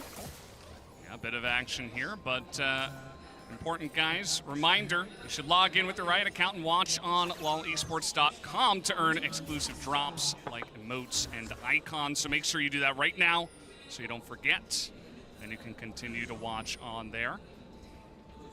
Every one of these LPL seeds at the World Championship have started pretty strong. On the first day, every LPL team won. Then, obviously, BLG did drop the game to JDG, but they're not all the same. They have kind of their distinct identities. And for BLG, they like to fight a lot. And I know that doesn't sound distinct for an LPL team, but they are the most distinct in terms of how much they want to fight. They're over 1 combined kills per minute during the summer split, which led the LPL. So just look for a lot of skirmishing early and often in a typical BLG game. We'll see if that's the same against Fnatic here, because their scaling, BLG's scaling, is actually ridiculously strong. So if they're going the conservative route, they'll just stick to pretty even lanes and not try and push the tempo. But if they get a little bit confident, they're not going to hesitate to fight. I think to contextualize that a little bit, if you compare them to JDG like to fight in the late game. I mean, they will find opportunities, they will play around top side, yeah, exactly. But they play through Ruler. They peel for Ruler, he's their hyper carry, they like to play around that. BLG will find opportunities and engages all game long. They like to look for picks, and this composition absolutely allows it. We talked about the Orianna into Akali early game. It's really in side lanes later on where the Akali is going to start to be a big threat, but obviously in this early part of the laning phase, these first few levels, you're not going to have any prio whatsoever. Yeah, at least Humanoid, he is taking a bunch of damage, but he gets all of those minions under the turret. Going to be important not to fall too far behind. Meanwhile, big wave pushing down on the bottom side. As Elkin on, we're able to get an early lead against this level 1 Alistar, which is normally the way it does go. Pretty normal. I also like the classic Tristana pick into Kai'Sa. Usually you can't play Tristana AD carry into the Aphelios or the Jinx types matchups, but against Kai'Sa, it's a pretty good thing to split the lane with. Yeah, and grabbing early plates like this is exactly what she's designed to do against early Alistar. Has been playing with fire up here. Razork is here. Just get him. Yeah, I mean, they're just going to try to run. No, it's a big wave, and I suppose the timing not really working out. And as you mentioned, Wolf, that ward is going to help Bin understand that it's probably a good time to back away from the lane. Yeah, we'll get away. No harm, no foul. Razork will be able to take that top scuttle. Shun will do the same here bottom side with that Tristana priority. Avoiding trying to fight for scuttle. I think absolutely the game plan here for Fnatic with that Orianna prio that we've talked so much about. Yeah, completely agree. Pretty standard early game. It will be a little tricky for Fnatic to make something happen just because BLG look to have 3 pushing lanes. The Tristana with the explosive shot, very good at shoving. The Orianna with the range advantage, very good at shoving. Bin with Bin, very good at shoving. So I feel like BLG in general is going to have 3 winning lanes. Ooh, very nice buffer there from Elk, and they're going to turn that one around. Trimby just trying to get some semblance of control of this lane, and they have the Ivern. Razork is here.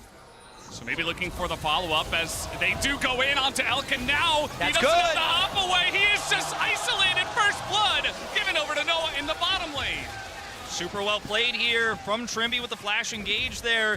Gets the knock up. Elk buffers the first, but is going to stick around here, and they have that gank, obviously, as you mentioned, coming from Razork, and that full sense of security Elk had, and he's not feeling it anymore. Down a heal as well off of the exchange, and that is really going to put an end to this early game control here from Elk.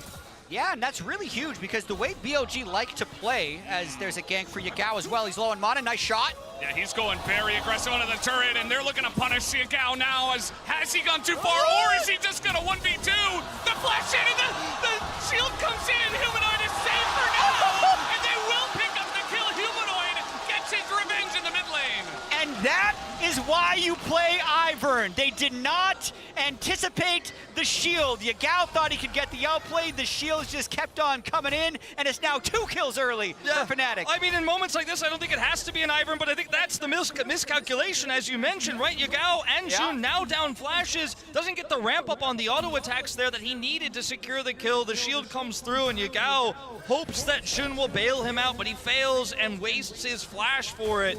And this is 2 great plays from Razork on this pick. I was kind of doubting. I'm a believer now.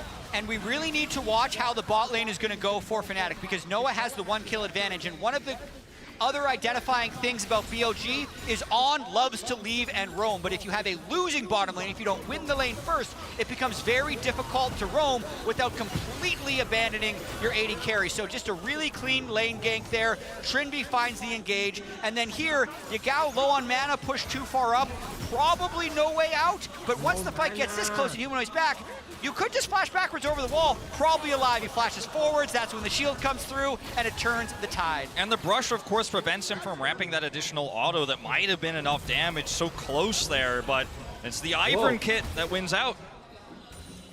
Absolutely does. I think that BLG, you know, they love to fight. They're extremely confident.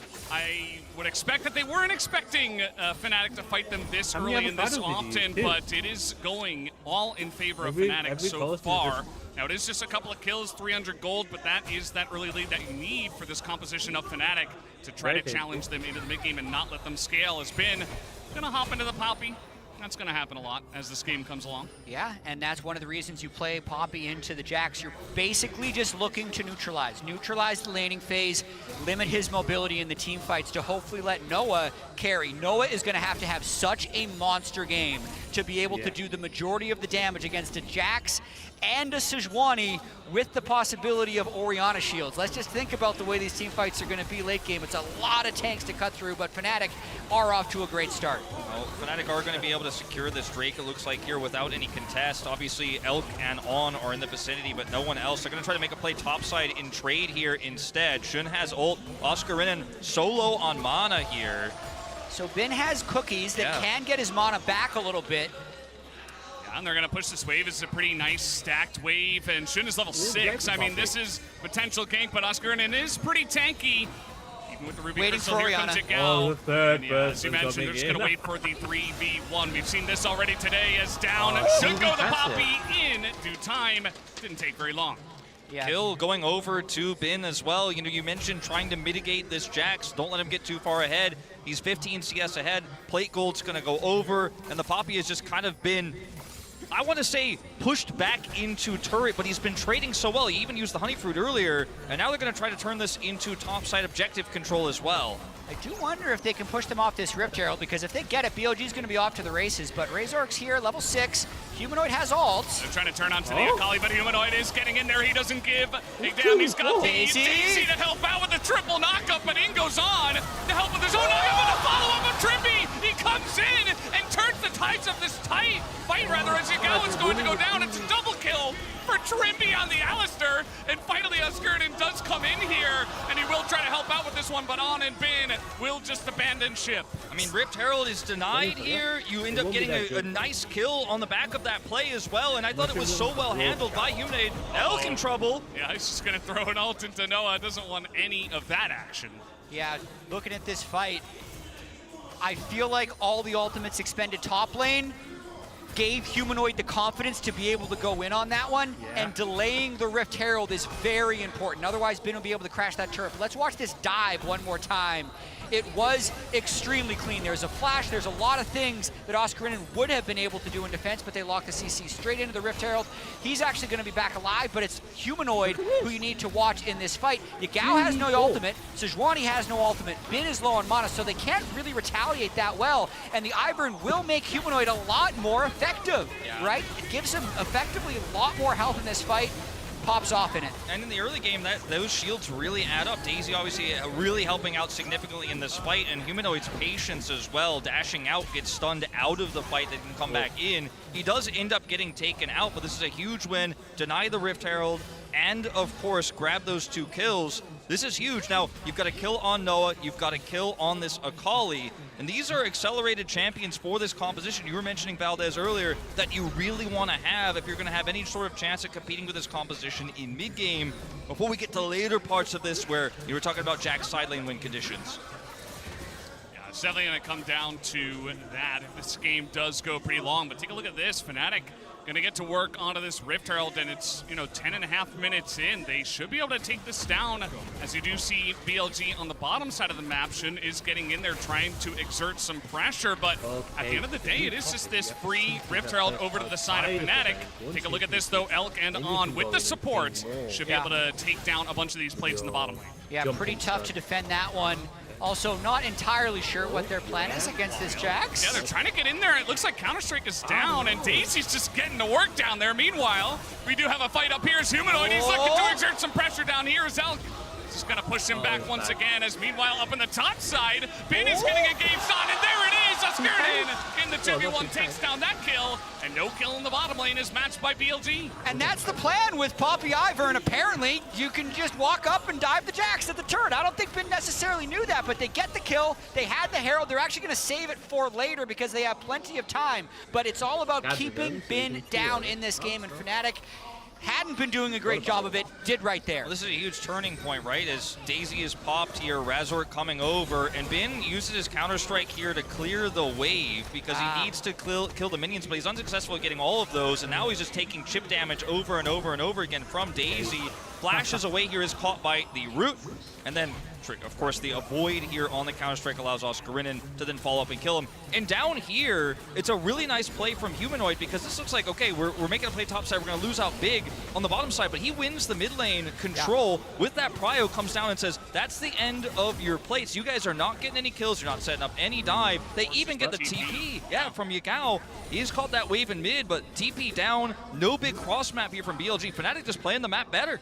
Yeah, and I'm really curious how Yagao is going to be playing the Orianna in team fights, because the way he's playing the map, he's almost playing it like Talia, if that makes sense. He's playing all through sides, they're not playing through mid very well.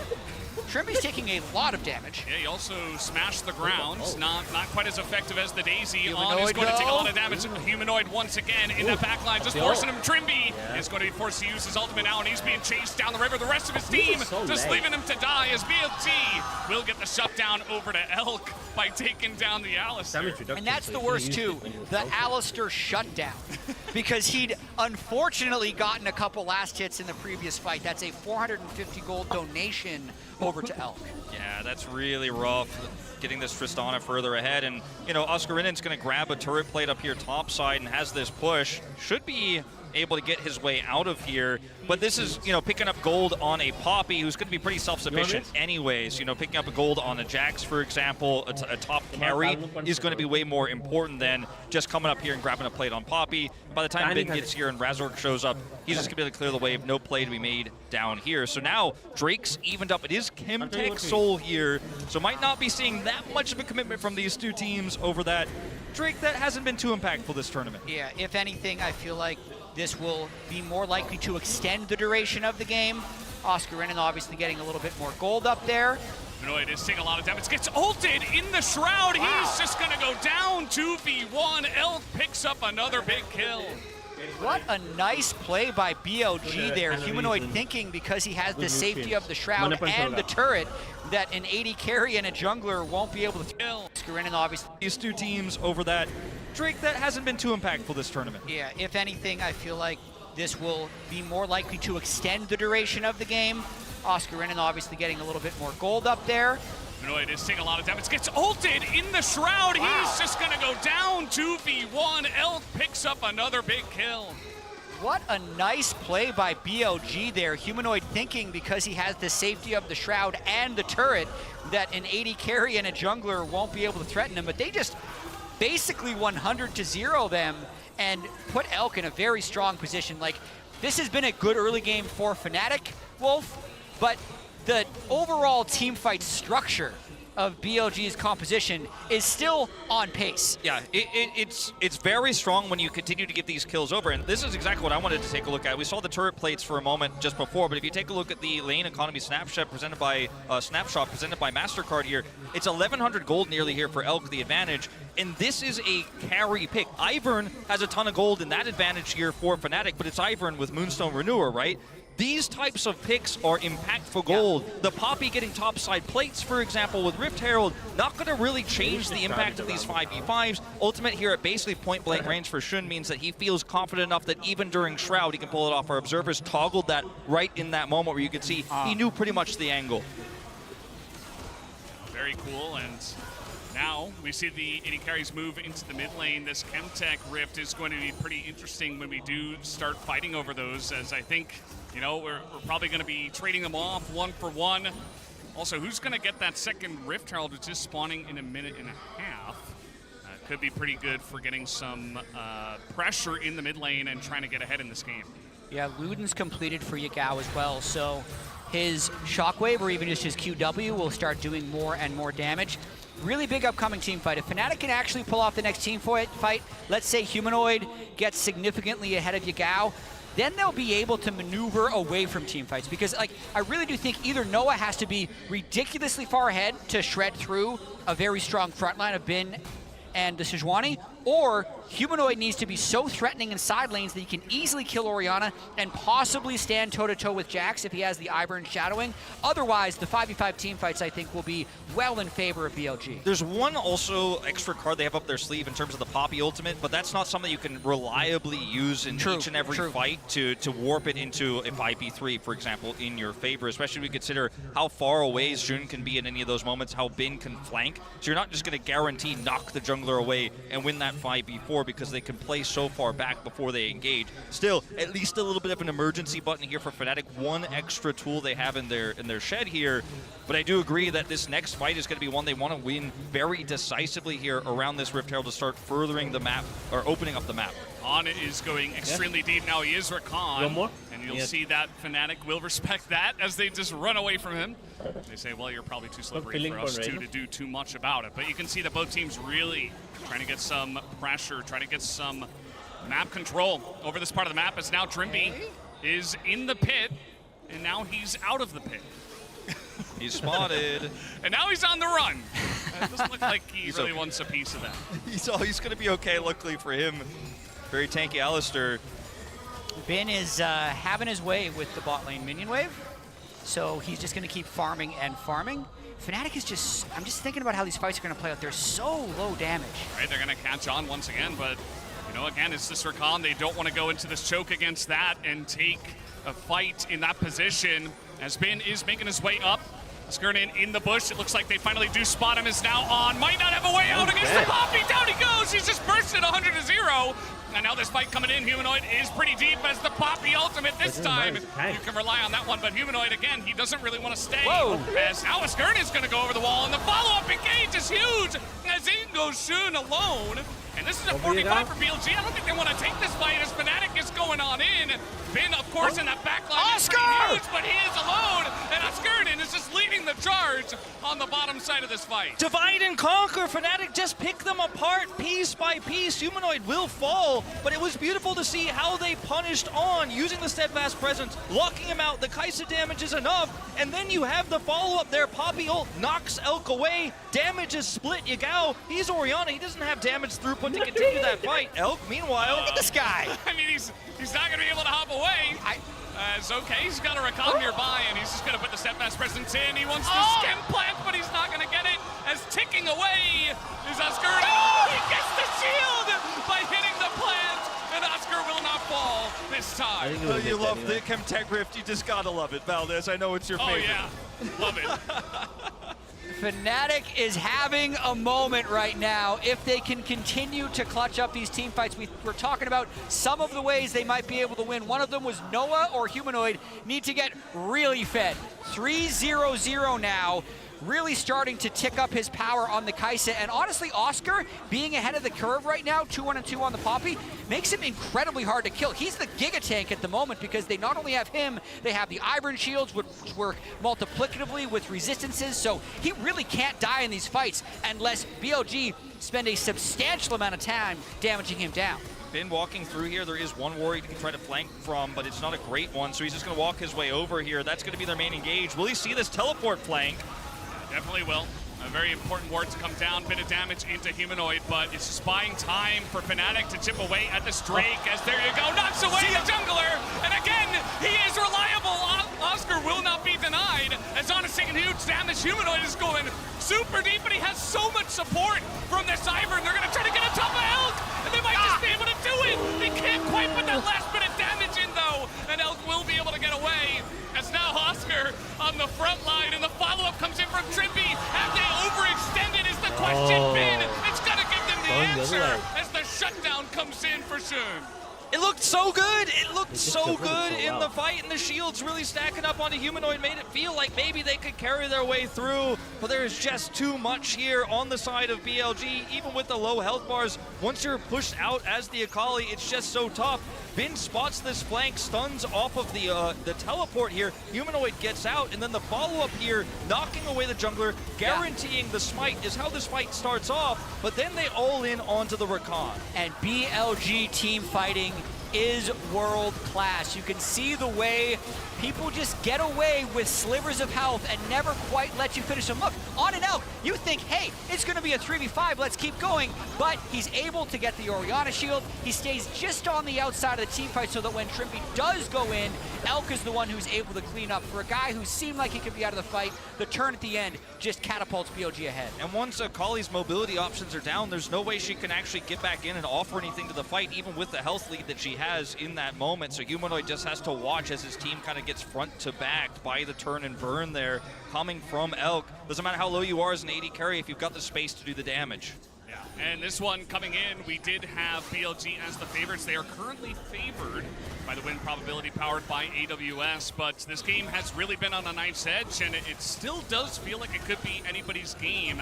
I think we'll just have to wait and see how the future fights do go. You talked about the team fighting from BLG. Elk currently on top of the damage charts. And this is like Elk superpower, man, because On is almost never in lane. They gave up first blood. And oh yeah, by the way, he's done 5,000 more damage than literally everybody else in the game. He's just so good at team fighting, and BLG in general is so good at allowing him to be good.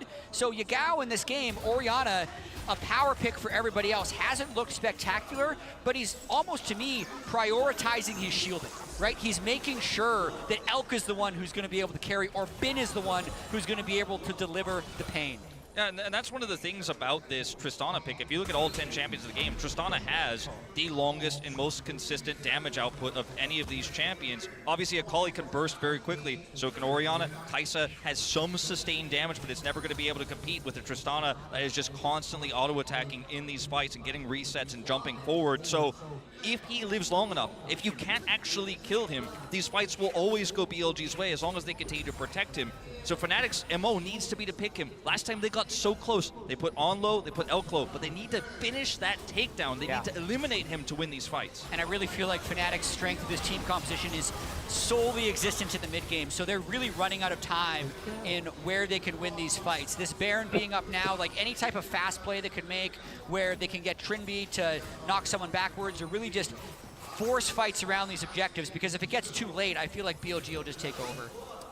Might just end up being that way, but for now it is pretty close, and you can see that Fnatic, I really love what actually the Ivern offers in terms of trying to clear out vision. You know, just put the Daisy in front, you're just able to put up a bunch of brushes, and even in a very even game state, you're just like, okay, we're going to take over this river. Now BLG immediately is going to come in here and clear up this vision and take control of it, and you can already see that with 2 items here, the Black Cleaver as well picked up by Bin to deal with the Poppy in the side lane. This is going to become an issue the longer this game comes along. Yeah, and part of the stuff we've been talking about with Akali so much this tournament, how she could shut Orianna down, doesn't necessarily end up being that impactful if you're always kind of trying to babysit your Poppy, because the Jax is winning the other side of the side lane matchup. It allows Yagao to have so much more space to sit back and just avoid the Akali entirely. So that hasn't yet become a major issue for Yagao just yet. This one is going to be pretty interesting. We do have the Chemtech Drake on the way, the second one of the game. And Fnatic coming in here, they already have one. They're ahead 2-1 on the Drakes. We'll see if they make a big play for this. We talked a lot about their mid-game team fight potential. But again, it really will come down to the execution when we do get into these fights. And you can see BOG with just so much control over the river here. Humanoid does have teleport, but there's no good wards to get a flank off. It's going to be extremely difficult for Fnatic to actually fight this dragon. They're going to have to brute force their way through a choke point if they want to stop this. Look at the ball placement. I mean, you just can't even walk up on Shun here because the Orianna is right with him, and if you get ulted in that choke, that's the end of the fight. And Elk has so much DPS, he can just simply take this out on his own. They hold the choke with the Orianna ball. What do you do, Fnatic? You've got no options. Well, they're going to just run through the Orianna and try to take this one down. The ult will miss as the huge engage comes in from Trimby. Is the follow-up their double Poppy knockup, as now they're going to send it into the rest of BLG. As Elk, he's just going to stay alive, though. You can't even get on top of him with it. And Big comes in right at the end to totally turn the fight. Fnatic are routed, and BLG will take this fight in a gigantic manner. I mean, they were able to force their way through the choke. They did close the gap, and Trimby's engage was pretty decent there. But On goes back through. Bin waits till the last moment. He engages there with a counter-strike. There are just too many threats, and even with the attempted smite steal there, or the attempt for Razor to get in there, the damage is just too high on Elk. And look at this. They retreat back, control the dragon. 60 health goes through. It's Elk who takes it. And once again, can you kill the Tristana? You're trying so hard. Elk has the shields. He kites back. You just cannot kill this guy. And at this moment, it's done. It's over. On goes back in, and Bin's there for the follow-up. You're all locked in, and Elk, full health. He's free-firing.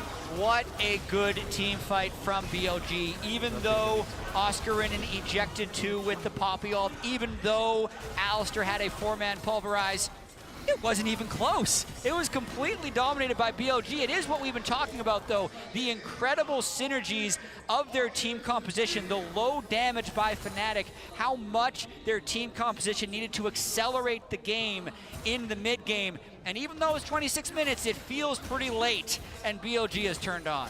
Absolutely. The Red Bull Baron power play here for the side of the moment right before the edge. Interaction with just Carrick and Oscarinen team, but if they... I think the win... You lose your inhibitor, it's kind of a lose-lose situation here for Fnatic. I think the win probability now is telling the story. We're up at like 95%.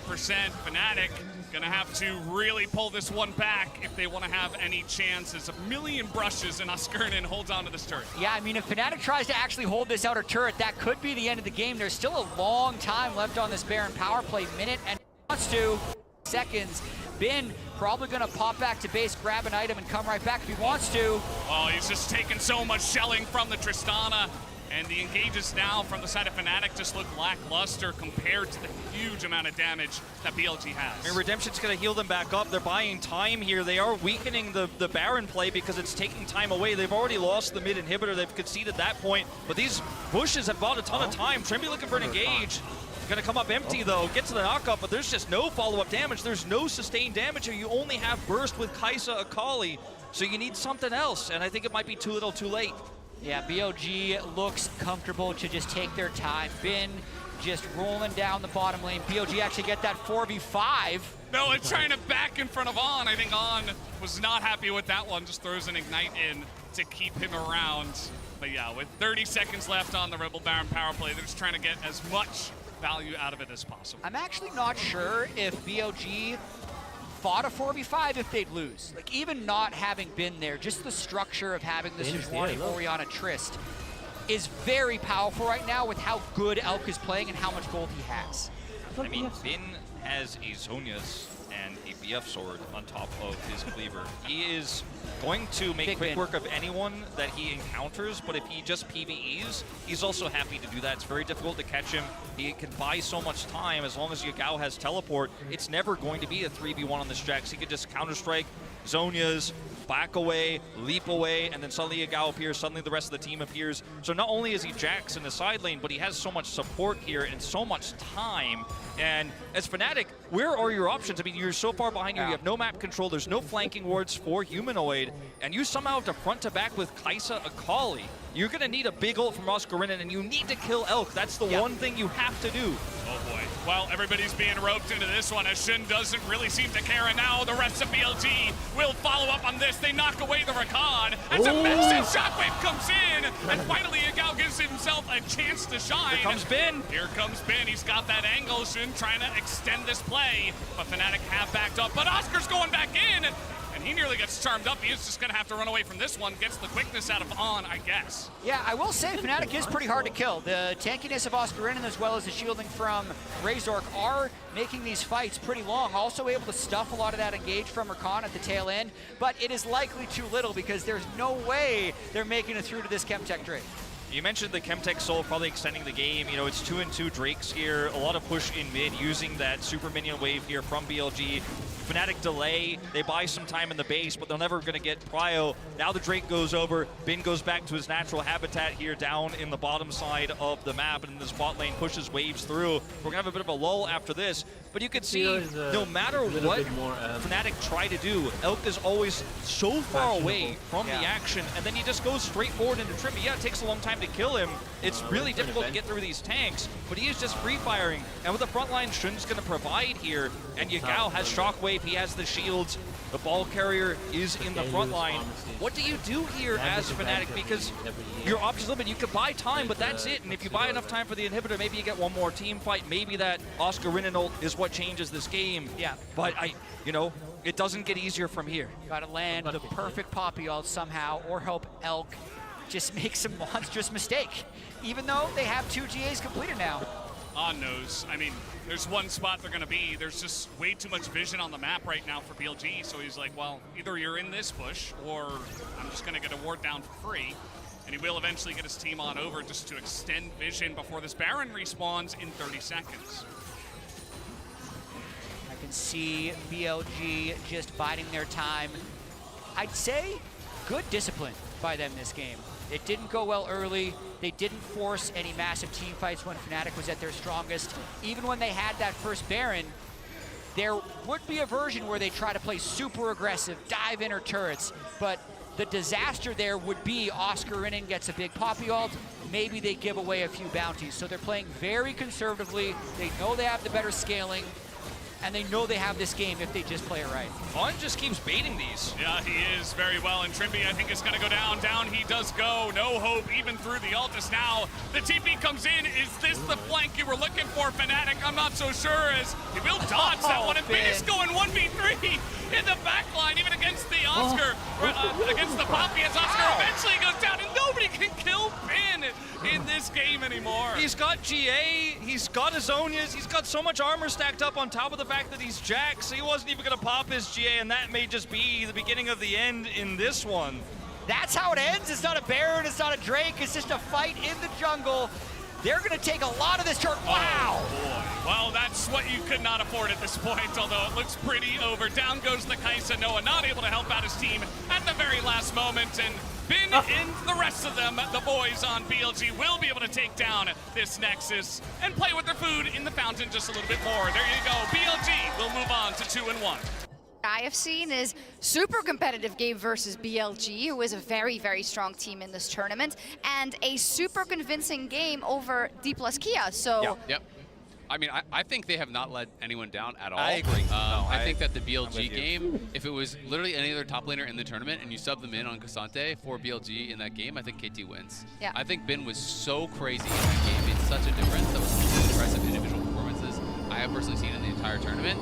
So I don't think KT have anything to be ashamed of. I think as long as they are not frustrated by that loss and they can come into this and play like they have been, I think that's more than enough to take down Weibo. and when you look at kind of the LCK, right, a lot of people would say they're the best team before the collapse happened in the regular season of summer. So what made them so good then? So 100% KT, as mentioned, is a team that when they were able to always play their own game, aiming at Kai'Sa was a really big reason, I think, why they got such a long win streak. But just in general, the cohesion and the way they were able to play around side lanes was by far the best in the LCK. And it was all tied together by Lahens. And Lahens obviously was on Gen G, was on Griffin way back as well, together with Viper. And this man is a straight up troll and professional actor, because the way he sells here against BLG, as if they're going to try and contest this Drake, I think is exactly what was missing from him in the LCK playoffs, and a large reason why KT wasn't able to win against T1. I mean, this was beautiful, right? He's even taking the Hex Gate like, oh, I'm setting up the flank, I'm setting up the flank. Because they have no vision. Rushing down Baron. But KT, had such an impressive regular season. I think for BDD as well, it was such a return to form after last year, where he really did have a down year. BDD have been playing incredible for KT. I think Keen as well is one of the guys that if you weren't watching them, you have to watch out for Keen. You talked about the side lanes and Lahens being able to affect the map. A large part of that is the position that Keen was putting them in. He was really playing well, I think. Yeah, it's true, and I guess often he was put on tank duty, but I think it made people forget that Keen is very capable at playing the carries as well, right? Particularly in the regular split, like his Quinn was probably one of the best games in the entirety of the LCK to look at, because he single-handedly, with the rest of the team enabling him, but he single-handedly like controlled an entire side of the map and hard carried the game, and we didn't really see that Keen in playoffs. Talking about their opponents then, Weibo, who are such a wild card, I want to say, because they have such a high skill ceiling on their players, but it just doesn't always all come together on the Rift. Is that a right assessment? I think it is. It doesn't always work out, but someone who it feels like it has always working out for us over this tournament is Weiwei. Yeah. I think, in the win and in the loss, he looked incredible. I think, in their regional qualifier as well, he was amazing for this team. Weiwei has impressed me so much. Back towards day one, Kobe was highlighting some of the jungle passes he was getting done. He destroyed energy with his early dive. It was light, it was crisp, creating the early advantage, which was Weiwei slamming it down. And this guy has just been so on point with the team. And it makes such a difference coming in, being able to be an explosive early game structure, being able to keep playing incredibly well. Also, should be added to the list of jumpers that are not allowed to play Poppy anymore in this tournament. 100% needs to be taken away. And I think that, as Azil was pointing out, I think that is one of the most reliable things of Weibo.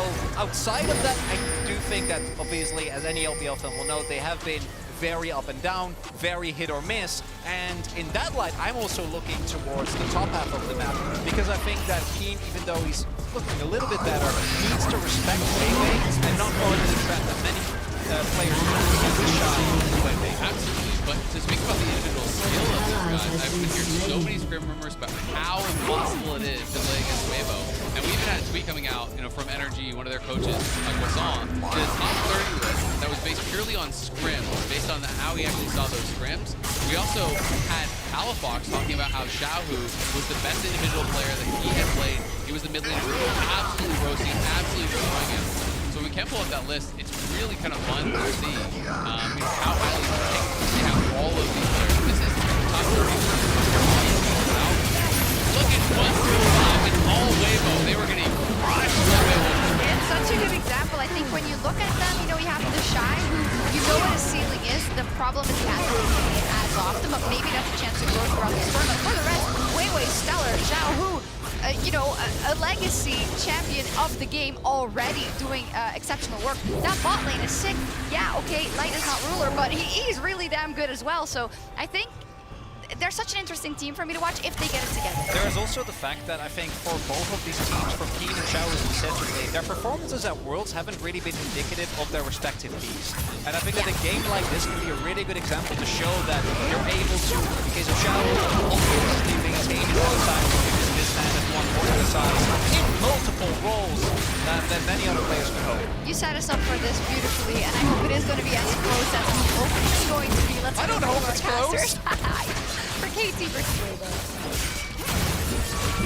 Thank you so much, Sean Chronicler and Dale. I really hope this one delivers because we've had a great day so far. KT versus Weibo Gaming, I would assume this one should be pretty close as well, just looking at the way these two teams have played. I think there's a very good chance that this could be one of our better games of the day. Like, it could be the best one. These two teams have such scrappy play styles. I think KT has come with some really unique takes this tournament. We did see them cut down to Ziggs incredibly well when they played against D plus Kia.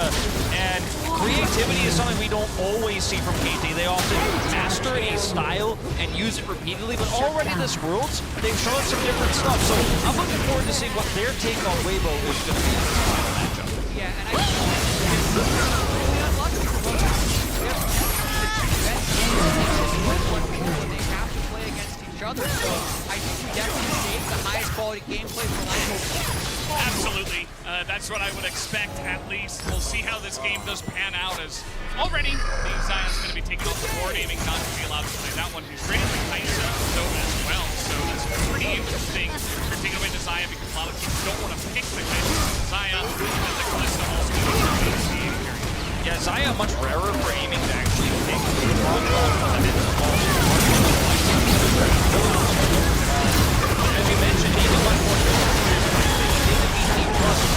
that Zaya pick, but it may be that this Kaisa, once again, is so known for finding success. And it is a little bit surprising to see things like the Alistar prioritized over aiming's best pick this year. Yeah, again, Orianna falls through the pick ban at the moment. I could see Xiaohu picking that immediately in the 1-2 right here, but with Zaya ban, it is a very designed trade. We're seeing more and more of this in terms of just somewhat target banning on the red side and then having more of these get through. But I look at those bans like Zaya and Rakan being banned is really a hard hit towards aiming in the hand. Now we'll see the Orianna come through by being hovered here for Weiwei. Strong mid 2v2 power here. And one single target pick.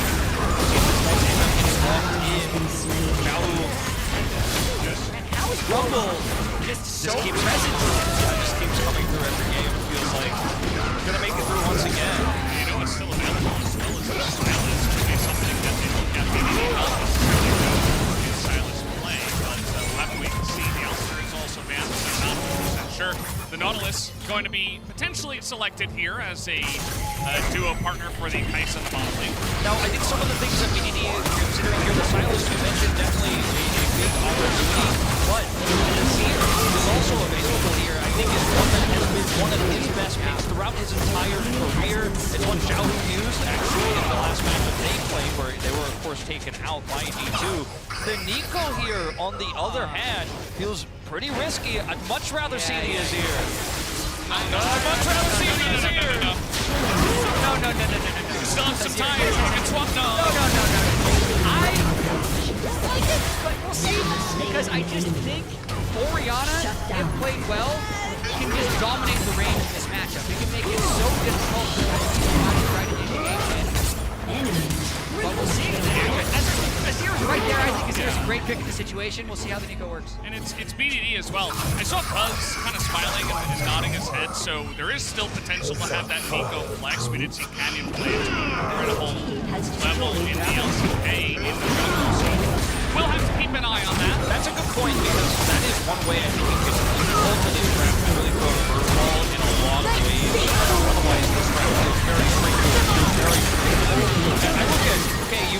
dive follow-up for Nico ult. You have Nautilus. That feels pretty good. But I'm looking on the other side at Orianna, Rumble, and Jarvan, and I'm like, well, that's just a better version of everything you've locked in right now. So I really hope that KT do have something else to show us here, because Weibo playing as meta as it gets here at Worlds in all S tiers. Morel going to be taken off the board. Thought maybe, you know, with already a lot of AD carries banned away, you could potentially target that one, unless we're which we haven't seen. So let's see where we can go. Will we see more jungle picks taken away? Will they even consider the Nico Flex and still ban an Azir or something like that? Would be kind of interesting to have Azir and Nico on AP already. But let's see where we both do want to go. And will they not?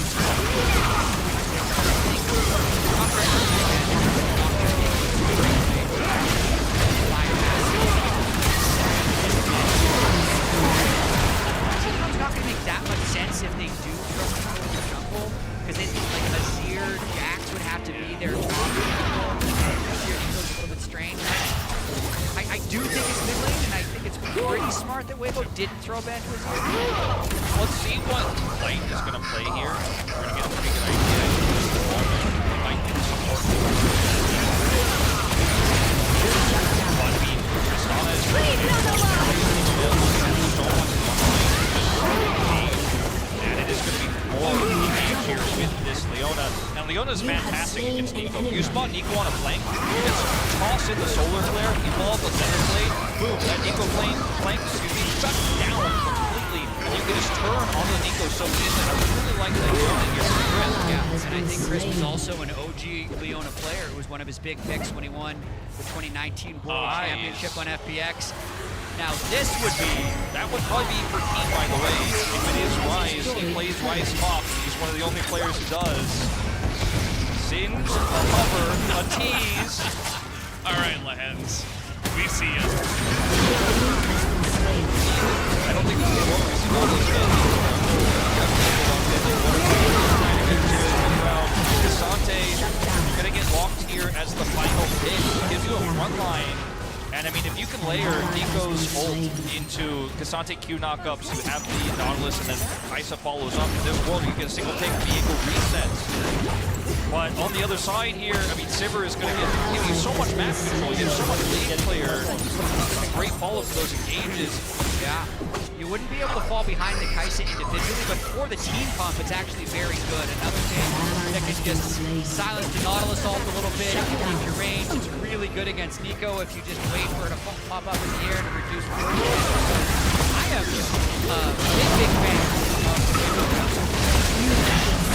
I really hate to say it, but I think KT's close. KT's on its own. It's not a bad combination. If you ended up getting so many powerful Weibo, I look at KT roll and say, well, it isn't as meta as the other combos in the tournament. It's got single targets, it has resets for Diego.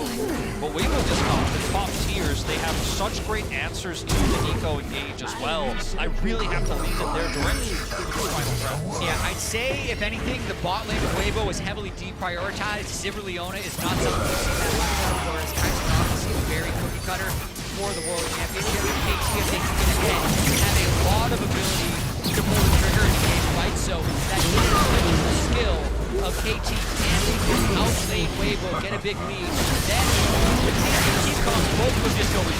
So we could see a snowballing game.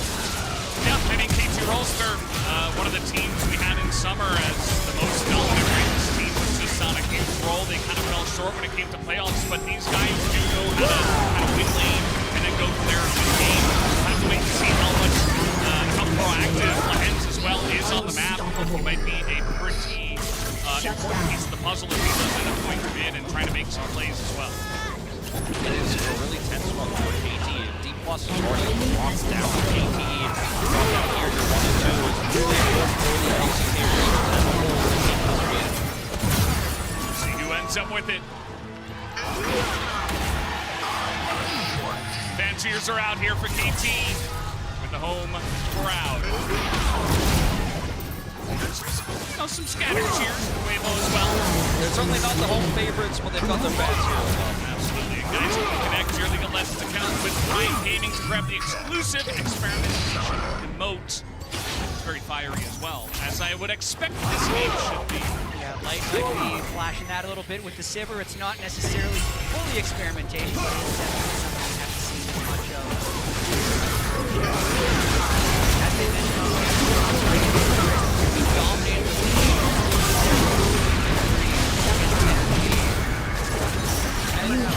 It's rare because obviously a lot of matches, but Daisy in particular and Diego as well. It's a little bit of a choice. I actually prefer the teleport in this scenario over Johnny because it can allow him to.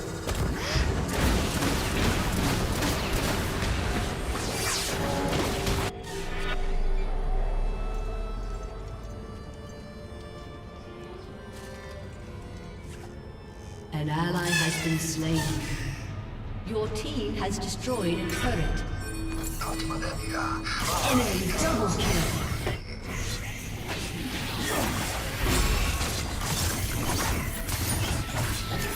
Your team has destroyed an inhibitor.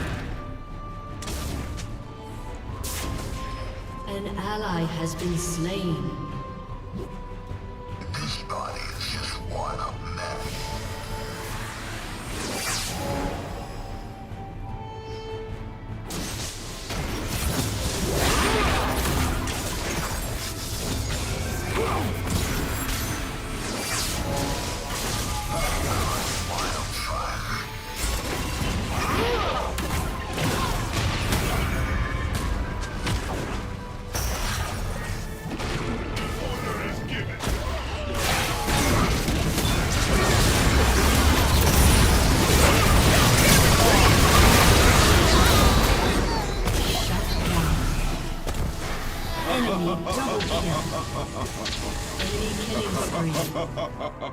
An enemy has been slain. An ally has been slain.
Shut down. Your team has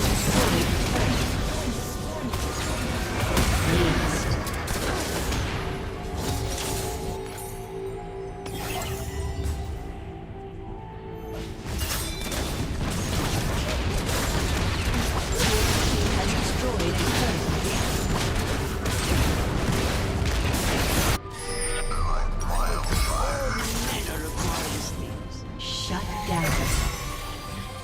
killing spree. Your team has destroyed a turret. Double kill. Shut down. Shut down.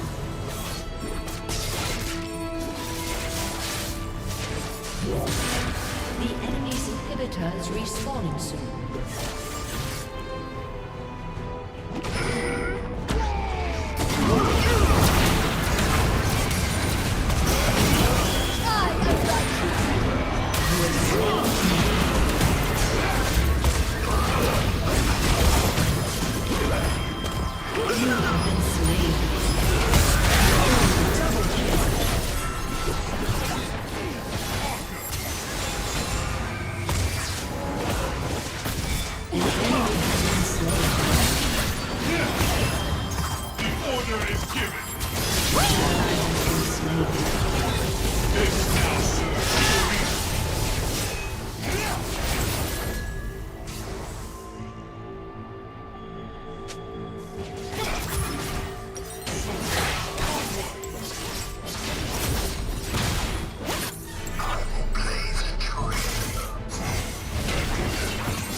Your team has destroyed a turret.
Your team has destroyed an inhibitor.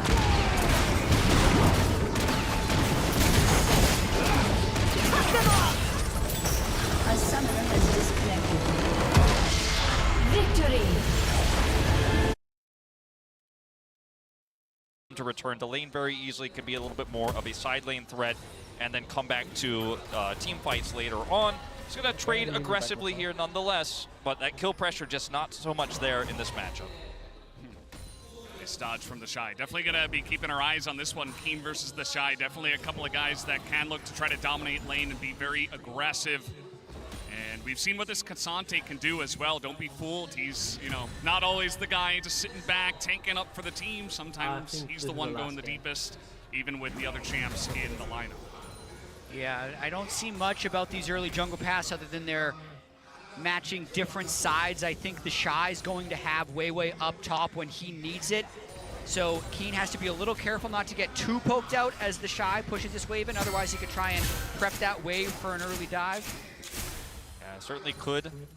Is controlling this very well. Wei pathing top side here, and that is, of course, going to give them the numbers advantage. Down here on the bottom side of the map, Aiming and Lehen's hitting level 2 first. Gonna break through some of those minions, and my concerns with KT's comp, and not how it's going to function in the early game. It's not how it's going to function in team fights per se. It's just simply that there are ways to shut down what their composition does best. And I think Crisp is going to be a huge aspect of this. I think Xiaohu is going to be a huge aspect of this, because what Nico needs oftentimes is either a front line to set her up to ult, or map control, or a flank, right? And flanks are where she is going to be at her most vulnerable against Weibo's composition. If KT fall behind, then BDD's life is going to be very difficult when he wants to do his job. Yeah, and there's so many things that can mark him as well. Like if Crisp finds him on the outside, he'll just initiate on him straight away. And like, Cassante's another champion who, like, yes, he's kind of a frontline, but he's a bit of a flanking tank. Yeah. So, very high. We just keep talking about how high the barrier of execution is for this KT team composition.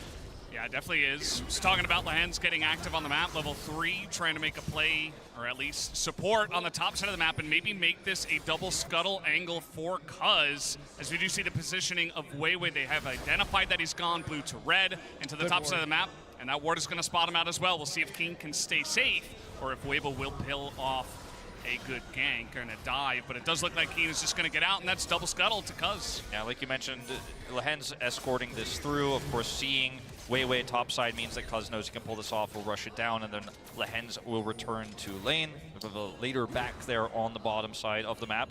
Very quiet early game here, as you know, compared to especially some of the games we've seen this tournament where it's action all the time. And KT, as well as Weibo, are in a precarious situation. I think for KT, it would almost be more tragic if they lost this game to fall to 1 and 2, just because of what they've been through since the summer split ended. They were the #1 seed in the LCK playoffs. All 5 of their players were first-team All-Pro.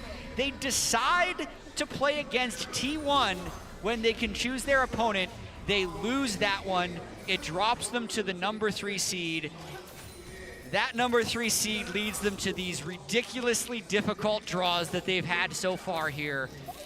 And they're just such a good team, but they've been, like, all of their losses, well, have been really close losses, right? Even the T1 losses, they were losing in game 5s. Yeah, that Guma-Xayah game, you know, that game could have gone either way. It was so incredibly long, one of the craziest games of our entire LCK split, if not the craziest, and one of the crazier series, like straight up. And I mean, KT have been on the cusp of greatness for so long as an org. I mean, it's been so many years since they've even been here at Worlds, and to drop down to 1-2, you know, with D+ already falling early, it really would be such a tragic way for the LCK to have 2 weaker representatives as well. Not saying it's over, it's never over till it's over, but it says a lot about the region.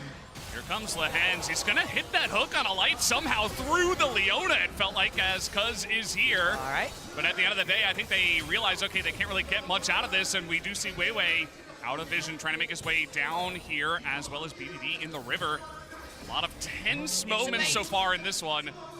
It is certainly a bait, it feels like, for both sides. Although now they should be able to ping that BDD is not here, you would imagine. But Weibo are sticking around, and they're going to get engaged on is now Lehens. That's going to be first blood going the way of Weiwei, but he will immediately be taken down in the trade.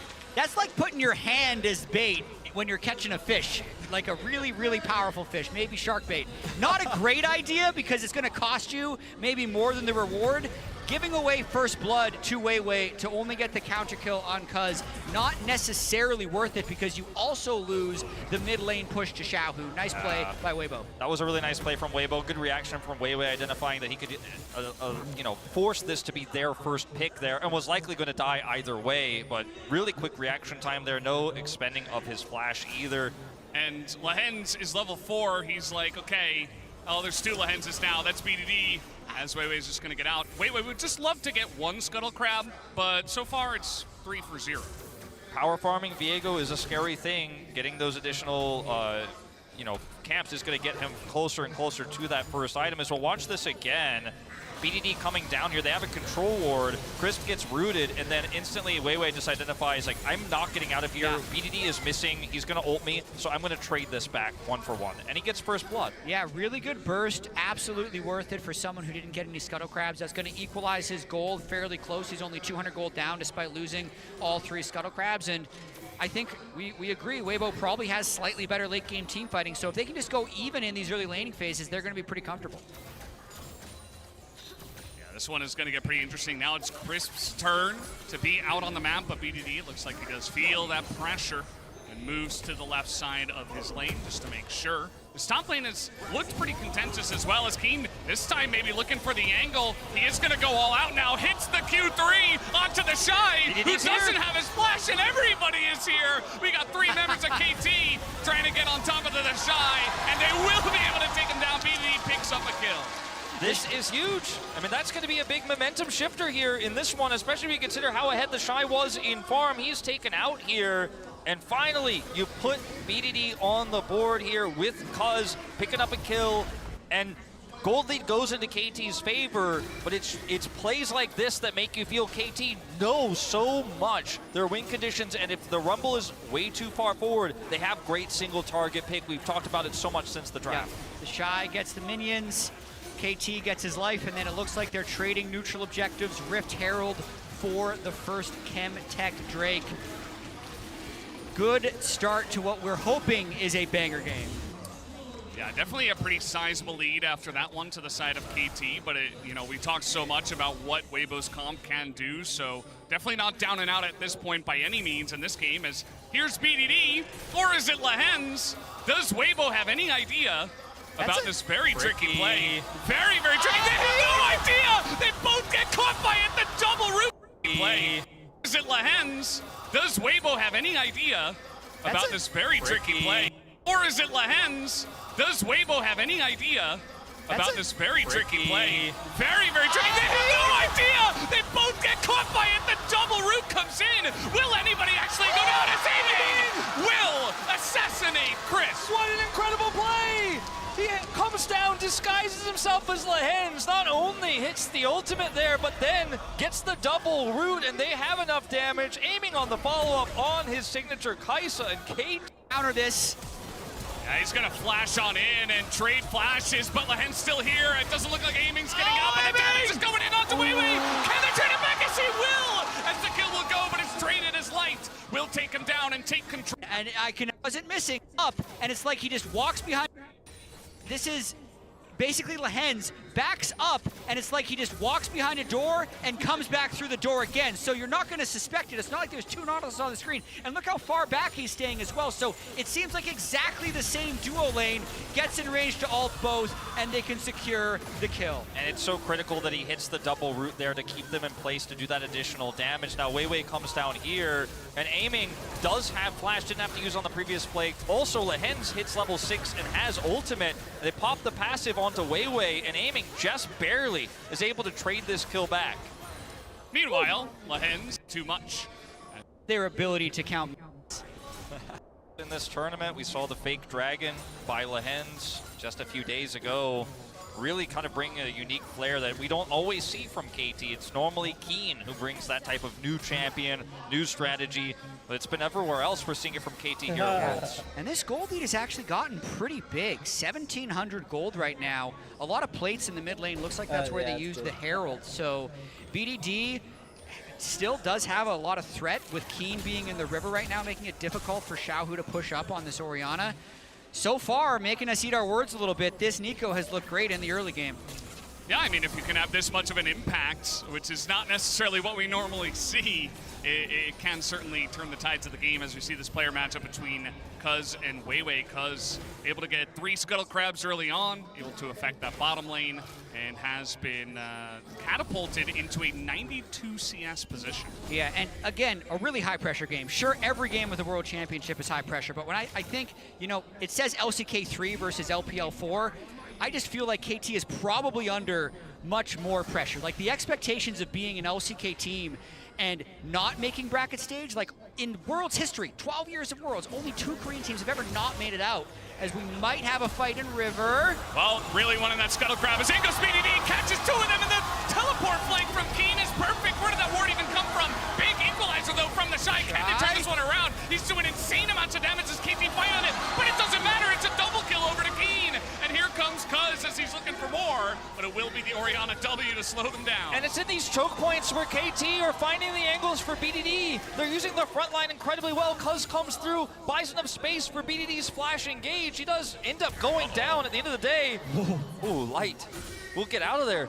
But KT are picking this team apart. And yes, the Shy comes through. He's also fighting in a choke point. He's Rumble, so he's going to do a ton of damage here. But it looks like you have numbers advantage here as Weibo. But look at this. BDD, once again, disguised as Nautilus, is going to get the flash engaged. Cataclysm here, not going to do anything for you. And then Cuz can get into the back line. Crisp is kidnapped by Keen. And if the Shy is better set up here. If Weibo play this slower, maybe you get the damage done and you can front to back this, but they just get jumped on. And KT, we didn't trust this comp would always work, but they are being so proactive with it. Exactly, and since both teams have so much engage, we did think there was a high possibility of this game snowballing. So if KT can get a big advantage early, as they have, that's their window, because what does Weibo do to win this game? They engage. But if BDD's super fed, if Cassante and Viego are super fed, you engage first, you just give Viego that reset. Lahen's just going for a little walk here, doesn't seem to care. Wow. Now he's gonna turn it onto Weibo, understanding that they could be there and totally turning the tides. That's another kill into the hands of Aiming. That is the most agile Nautilus I have ever seen. He tap danced around all of those engages and immediately turned it around. That was perfect. But I think this is an overextension here from Weibo, because you have Drake available, you've got a little bit of control over the river, and look at this. I mean, this is a massive lead across the board here for KT, but you had river control, you didn't have vision on the left side of the Drake pit. You're kind of banking on killing the Hens here on this Nautilus when you could have taken almost any other approach. And I think you can really feel the pressure is on Weibo Gaming here. Yeah. They want to force these picks even when they don't have full information, and it comes back to bite them. It absolutely does, as the Shy just kind of hanging out in the top lane for a while.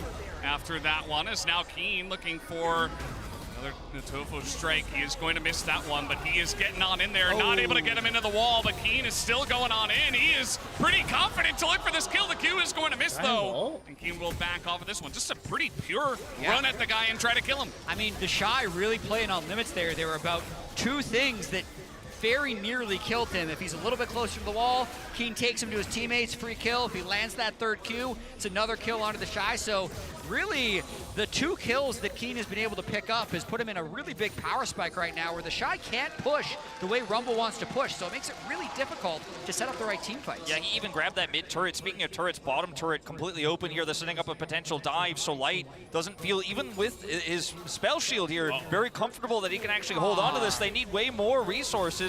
See if they commit. I mean, the resources are coming down here, but Lahens is in position. Gotta be fast. See, no, he's just gonna hop out of that one as they spot them, and that's that deep vision that Lahens just put down. Will spot them rotating on over. Really good restraint. There was a lot of, you spend all that time walking behind the turret, you're thinking the whole time, I'm gonna kill this Sivir, and you know what? Sometimes it's just not worth it, because they're gonna chase him down. So look at the lack of information here for Weibo to everyone else being on the left side. They have control over the river. They could have kited back and gone for Drake, but they decided to go for Lahens. His sidestep is great, but you don't have follow-up onto a Nautilus. Maybe you catch a Squishy, maybe you catch Kai so you could burst her down, but unfortunately that play was just not meant to be. And that's the turret down now as well. Mid-turret down by Keen. Bottom turret taken out by Aiming, and this gold lead, it was small, now it's ballooned. Yep, and KT is in their comfort zone. Aiming currently 7,000 gold at 16.5 minutes. Mythic complete, so Ginsu's and Stormrazor, the first player in the game to reach 2 items. That's the way KT likes it. Get the resources on Aiming and let him cook. Yeah, and this is a guy that, you know, over the years and over, you know, the spring season wasn't really the guy to look for, but really stepped into his own in playoffs. And now, when it comes to this big pressure stage that we've been talking about, they rely on him. They say, okay, you're going to be the carry. And he has so much gold. I wouldn't be surprised if he does exactly that. Also, because so far ahead, this isn't like a low damage jungler. This is a Viego with 137 CS, who's nearly near 2 items himself. As Shy. The Shy is in a lot of trouble. Do they have the damage? Those Leona ult is going to zone Aiming quite a bit as now Lahens on the run here. Cuz does come in and the TP, and everybody on KT is here as the Sivir is nowhere near. So it's just going to be KT taking a free kill. I don't care if it's a Leona with Eclipse, it doesn't matter. I don't care if that's your turret, I'm going to make it happen. Here they go. Okay, they're going to spot him. That is BDD, not Keen. But meanwhile, it's just, you know, Weiwei going in, face shaking in the jungle. It's going to be another turret that goes down to the Rift Herald. This is a massacre for KT so far. That's a 7,000 gold lead at 18 minutes. Weibo just do not have any answers. KT is so coordinated. They are moving around the map so well. It is moderately exciting for KT fans to see the 7,000 gold lead. No, I was telling you guys the reason why we had to be so negative about KT's draft is we just didn't want to get excited in any way. But look at that gold difference over time. You mentioned it, 7,028, the peak of it. in this game. Cuz has now picked up his second item here, the cleaver in pocket. One needlessly large rod here for BDD, who hasn't picked up that many of the kills this game. It's been mostly aiming, who secured those with his Qs, with his ults to follow up on those good engages.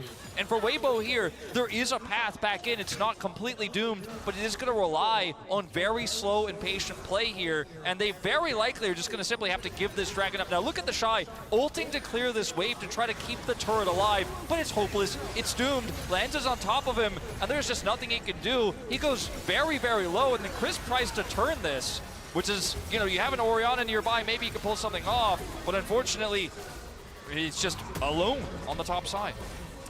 He absolutely was. Maybe not expecting Lehens to be quite that deep in his own team's jungle, but Lehens will do that. He will find that angle. Still just level 8. He's looking to actually get in onto Weiwei, who just immediately flashes out. He doesn't want any piece of that. It's now Xiaohu in a little bit of trouble. It is going to be another flash garnered as the follow-up comes in, and there is the auto.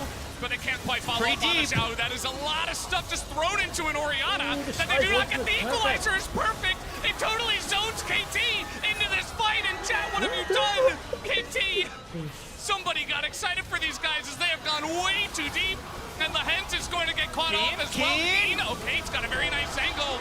As I immediately counter curse it, Xiaohu is looking for a little bit more. Keen is alone.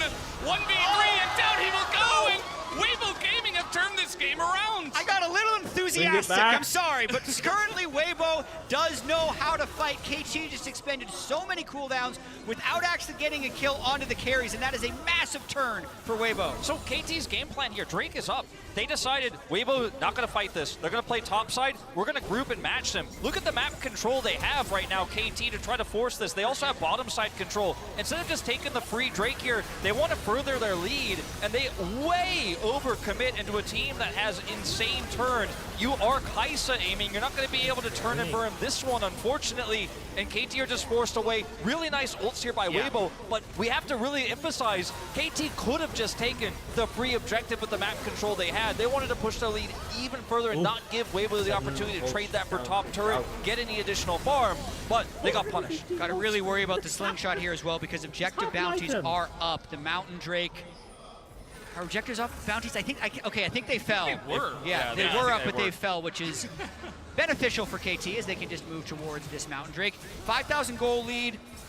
Still very strong position in the game. The fear, though, would be the 202 Orianna and the 204 Sivir because they have the potential to kite back and outrange the hard engage of KT. Yeah, that's what Sivir can do that Kaisa won't be able to do. We talked a lot about in our previous game. I mean, Kaisa does have strong damage output, Rage Blade stun, but the Sivir is just going to speed up the entire team, allow you to follow up on and chase, and then just do free damage from range. And she'll quickly rip through Cassante's health bar once she gets that third item online.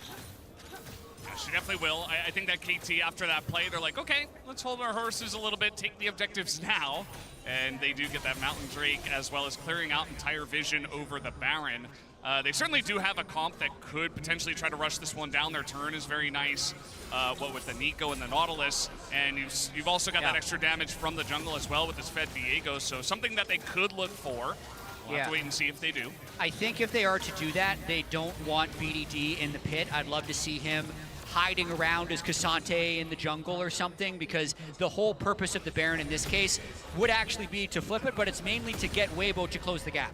So put them in a situation where they're not outranging or wave clearing, because it will be a little bit tricky for KT to get them into that spot. Yeah, I mean, when you're talking about Orianna wave clear, Sivir wave clear, these are some of the best wave clears you have in the game. Rumble, nothing to shake a stick at either. So KT need to try to maintain as much of that control as they can. They've gotten vision away here of the Baron pit. This is massive. This allows them a little bit more freedom to set up for that BDD engage you were talking about. Keen has teleport, so he can join this fight. Shy does not, so he's going to back right now and head towards the Baron pit. This does open up a huge opportunity for KT to find those engages. They're still massively ahead in gold here. They need this Baron win to solidify the position once again. Yeah, and I think for Weibo, they're just waiting for KT to overextend again. If they have vision on the Baron, they know they're not starting it. They can wait for them to extend into the jungle, where Weibo do have current control over the map, even though it is a small slice. could be enough for them to take a fight. But let's see, as KT are hovering around this Baron and considering it, that's going to spark a blue trinket ward to come out. Basically, that control ward right next to Crisp is what Weibo needs to be able to hold. If they lose control of that area, it becomes much easier for KT to be able to start the Baron. Yeah, speaking of, Cuz going to come over here, clear this ward with a sweeper, then we'll be able to take out the control ward. He doesn't need the sweep as the sweeper expires. Put that mist around. Keen continue to push. The Shy does have his teleport back up now, so can match Keen's push here and then join the fight. Crisp gonna back here and return. KT have decent damage with this composition, but remember, this is a Nico sitting on 1.5 items right now, so it's not like you can rush this Baron down by any means. Well, something that's really cool is Aiming wasn't using any spells on the wave there, so there were 2 Kaises, and it was actually hard to tell, like indistinguishable which one was which until he uses that W. Now they can know, but I think KT is trying to use all these little tricks just to keep Weibo on their, unbalanced. Yeah, definitely a bit of a tricky team. We see the AD carry matchup right now, Aiming about 1,200 gold ahead. Some of those extra kills coming into play. But it is, of course, important to note that these 2 AD carries do very different things, and that gold gap was much more significant earlier in the game than it is now if Weibo can get that engage or extend the fight in avoiding KT, the Pop Blossom from BDD, or Keen getting a huge knockup. But Wolf, I can't believe how unlucky this KT team is. How is it possible that I say the word excited in Korea on the English broadcast and it immediately pays off? I thought... What are the chances? Chat, that doesn't make sense. Everybody knows, and you know too. I appreciate you going on the bit, but KT I know. do not. I'm not a... The thing is, I do this because I'm such a not superstitious person. Yeah. Oh, trust me, I used to be like you before I joined the LCK. I was young once, Times have changed. I was a new League of Legends commentator being like, this meme is kind of old and tired at this point. And then you use it once, and the game immediately stalls? You realize its power. You gain a new respect. Because it's for really, the E word. It's really scary now because KT are having a hard time fighting Weibo, and the Sivir and Orianna are getting stronger and stronger. It's so difficult for KT to make the call to go in because you only get one chance. You only get one engage, and you have to go all in on it. So even if you have control, if Weibo just kind of wait and sit back, that Sivir is getting stronger and stronger. You've got good wave clear. And, eventually maybe you take a fight on the Dragon instead of the Baron that KT have control over. BDD lurking here, trying to set up for a play. Look at the positioning of Crisp, blocking that engage. We talked about Leona watching those flanks for the Nico, and he's doing it again here. Kind of an insane just battle here in the jungle, trying to get vision at this point in time as KT wanted to be really deep if they do eventually go for this Baron. They're no T1 to just kind of send it into a Baron. Especially with this Nico. Aiming is just so fed, though. 3 completed items. I think at this point, KT is taking the conservative approach. They're going to get this 3rd Mountain Drake, start the Soul Timer, because 1, they're so burst heavy. If they give Mountain Drakes over to Weibo, they'd actually get outscaled. But 2, it's just the correct play because a Mountain Soul will allow them to be a lot more aggressive. And also, KT, they had control of Baron. They forced Weibo to clear vision. They come over here. That 3rd item you mentioned for Aiming is a very unique spike because it is, of course, the Nashor's Tooth, which is going to allow him to offer a decent amount of poke back. And that's the first time KT actually able to say, all right, we're not just a low-range, all-in, engaged composition. I can slowly chip away at that front line. I can make Weibo Gaming really work to clear that vision and eat some of that damage. And slow playing like this for the Mountain Soul is definitely going to be the better option. Now, Weibo has some opportunities during these moments when the Dragon is taken to come over here and try to get some vision back, but they're not going to go too deep for this. I say that. That's a pretty big ward clear. Yeah, it is a Jarvan. You can see he's like, never mind, I'm Jarvan, but I don't care. That's how tense this game is. It is on a 2-hit point ward, knife's edge. You can't commit. You got to get out. You don't have vision. And you just can't clear that vision in the Baron pit. You want to so badly, but you're not going to throw the game over it. Yeah, absolutely. Take a look at Crisp's items as well. I would love for him to get a Mythic before Weibo do decide to fight in this game, 27.5 minutes in. Well, I feel like he's probably had to spend so much money on control wards and just replacing them and basing and replacing them as basing because, as we say, these brushes in their red side jungle, they're just holding them and they're replacing them over and over. If they ever lose all of the control wards around the red buff, it just makes it impossible to check the Baron. But as of currently, they're spamming gold on control wards, and they've gone triple blue trinkets, so they're not walking into any traps. Yeah, lots of additional armor with the Randuin's picked up here as well for Keen, and I feel like the setup here is quite nice for strong frontline. There's a lot of MR in this comp, even a Verdant Barrier picked up here for aiming. They are going to live through some of the ults, right? If the Orianna ult is, maybe aiming actually lives through it, ults, gets his shield up, and does a ton of damage to that Orianna, but they're starting it up finally here. Weiwei, no vision. Yeah, they finally decide to start it, and right when they decide to start it, the blue trinket comes in. So Weibo know this is happening. Let's see if they can actually get the fight. The turn is coming in from KT. Crisp has to flash the wall as Keen is looking for more. He catches the rumble, but does not actually get in there to bring him back into the team. Well, they got to keep the pressure up. They can actually kill that ward because they have to go back and reset the control ward. So they've actually starved out the vision. There's 3 blue trinkets. There's only 1 left from the Shy. And aiming is... aiming is what? He's going for a little walk on the bottom side. Is that real aiming or fake aiming? Just hanging out. It's real aiming, I'm pretty sure. Yeah. And, he's going to be crucial. I mean, he's a huge amount of the damage on the Baron. He is also potential vision with his W's to be thrown in. Like, he needs to be there with his team. I really feel like they could have kept going for Baron there. Oh, if I think so. If aiming had stuck around, he's all of their damage there. But they got maybe a fight in mid. No flash. Yeah, he doesn't have his flash. The Q3 will come in. Will they actually commit onto Crisp? No, they will not. But they do get the solar flare out. So they got his flash. Now they've got his solar flare. I mean, they are chipping away at the resources here for Weibo quite consistently. They took that vision away too. They're going to clear this control ward here in mid. They have a wave. Lehens controls this brush. They have the red buff, hole as well. And this should be the moment to start this one up one more time. And let's see if Weibo with no vision can force the way through. TP coming out. Well, they do want to go for the turn here as the ult goes in onto the Jarvan, but that is way too early. Keen level 16 trying to just zone away the entire team. He is done as the jungler of Weibo is just gone. And Crisp is super low as well. Down will go Lehens, but that should be Baron over the side of KT. As Equalizer does go down onto BDD, they want to get a bit more on the side of Weibo, as Cuz might just have to sacrifice himself here as the rest of his teammates do get out of the fight. I mean, this is chaos though. Cuz is on the run. We have Mountain Drake coming up in a minute. Keen is still around. Look how wide we have to go on the camera. Oh, they got him! TP! With the shockwave, and there's the TP as KT thinking about a bit more. They've got aiming here. He does have that killer instinct. The Shy has to be so careful. He is not that tanky. That's where's the damage? Where's the follow-up? It's not coming in. His aiming finally has to flash on into this one just to try to turn it back. But now he's running out of Sivir, and down he will go. It's a huge shutdown into the hands of Xiaohu. I feel like KT have severely bungled this. They had a lot of control. They did get the Baron, and then they back away and force the fight as Cuz is escaping. They feel like with the pull of the Ori on the top side there, they can actually win the bottom side fight there, but it is just not to be. I love how they capitalize on Weiwei using his flag and drag here. They know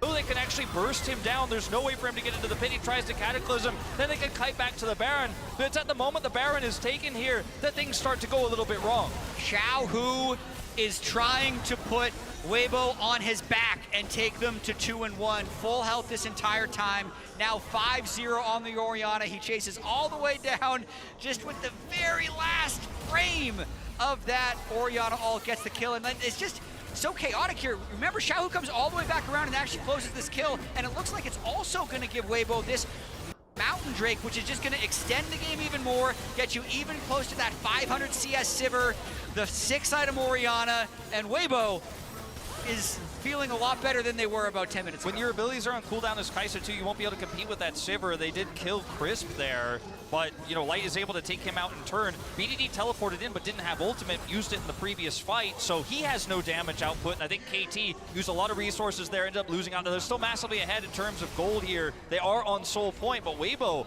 really turned what was a basically game-ending situation into a great one for them in terms of their chances, right? I'm not saying that they've won the game off this play, but their chances are much higher than they were just moments ago, as you can see here. That's a significant dip. Tiny little dip there on the win probability powered by AWS is, it's giving them a chance. Saying, okay, Weibo are not out of this game. There are stats and then there are feelings. And I feel like Weibo is not that far behind. I feel like actually KT is in an even game and fighting for their lives right now. Yeah, let's see. I mean, Xiao, a pretty interesting spot here. He does get the Grom, and he should be okay. That Thought he was going to hit him, but he just backs away to the turret. Banshee's Veil done here for aiming. Oh, the play from Lahens! What was that? Right over the wall! And that is a free Jarvan given over to aiming. And that is the jungler now of Weibo Gaming just gone.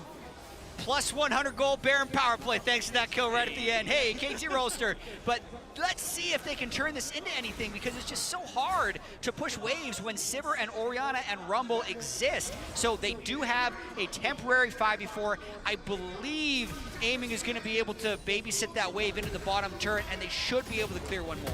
Yeah, Keen helping him out as well, and Cuz coming over to threaten here. Seeing backs in the mid lane from Lahens. Looks like BD considering going back as well to get closer to that Void Staff here for some additional damage. But I think the timing of this Kai'Sa Nico composition's dominance has certainly passed. Not to say that they don't have more money, and not to say that they're not ahead. They still have a decent amount of map control, but the Baron, I think, is almost required to end this game because of the wave clear you're talking about. And now some of the issues we talked about, some of the reasons why we thought KT's comp was inferior to Weibo's, may show up here despite the 7,000 gold lead for KT. I completely agree with you, Jack. This game is much closer than the numbers will show you. I feel like the Sivir is as strong as the Kai'Sa, and the Orianna is stronger than the Nico. So after that, the feelings go towards Viego needing to get an early reset, because it's actually Weiwei who is the person who ends up being the weakest. And you can see they, again, see him trying to deal with the vision. Flag and drag either miss or interrupt from the Nautilus pull, and it's a one-shot. Yeah, I mean, just trying to clear the vision, trying to do whatever he can to keep his team alive and scaling. Both of their carries still have not died. Xiaohu and Light are just sitting on 0 deaths apiece. The rest of the team can't really say the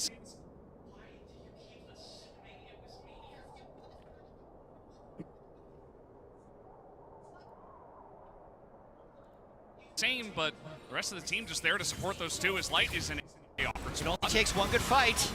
He's I think he's gonna be okay just because he can't really attack that by himself. TP from far behind, that's BDD. He's looking for the shy. He is gonna get this huge burst, and he catches the Rumble, but BDD nearly dies as an equalizer comes in. KT are going very deep. BDD has to try to follow up on this, just trying to keep this fight alive as Weiwei gets the big combo in, and now they can't overextend into Weibo, as the damage is just huge if you go too far. Every KT fan was holding their breath going into that who has ult. If the Shy is alive and they hit a big shockwave there with Equalizer, KT are going to be really feeling it, but they do end up getting that pick there onto the Shy. His ult is burned, and you can follow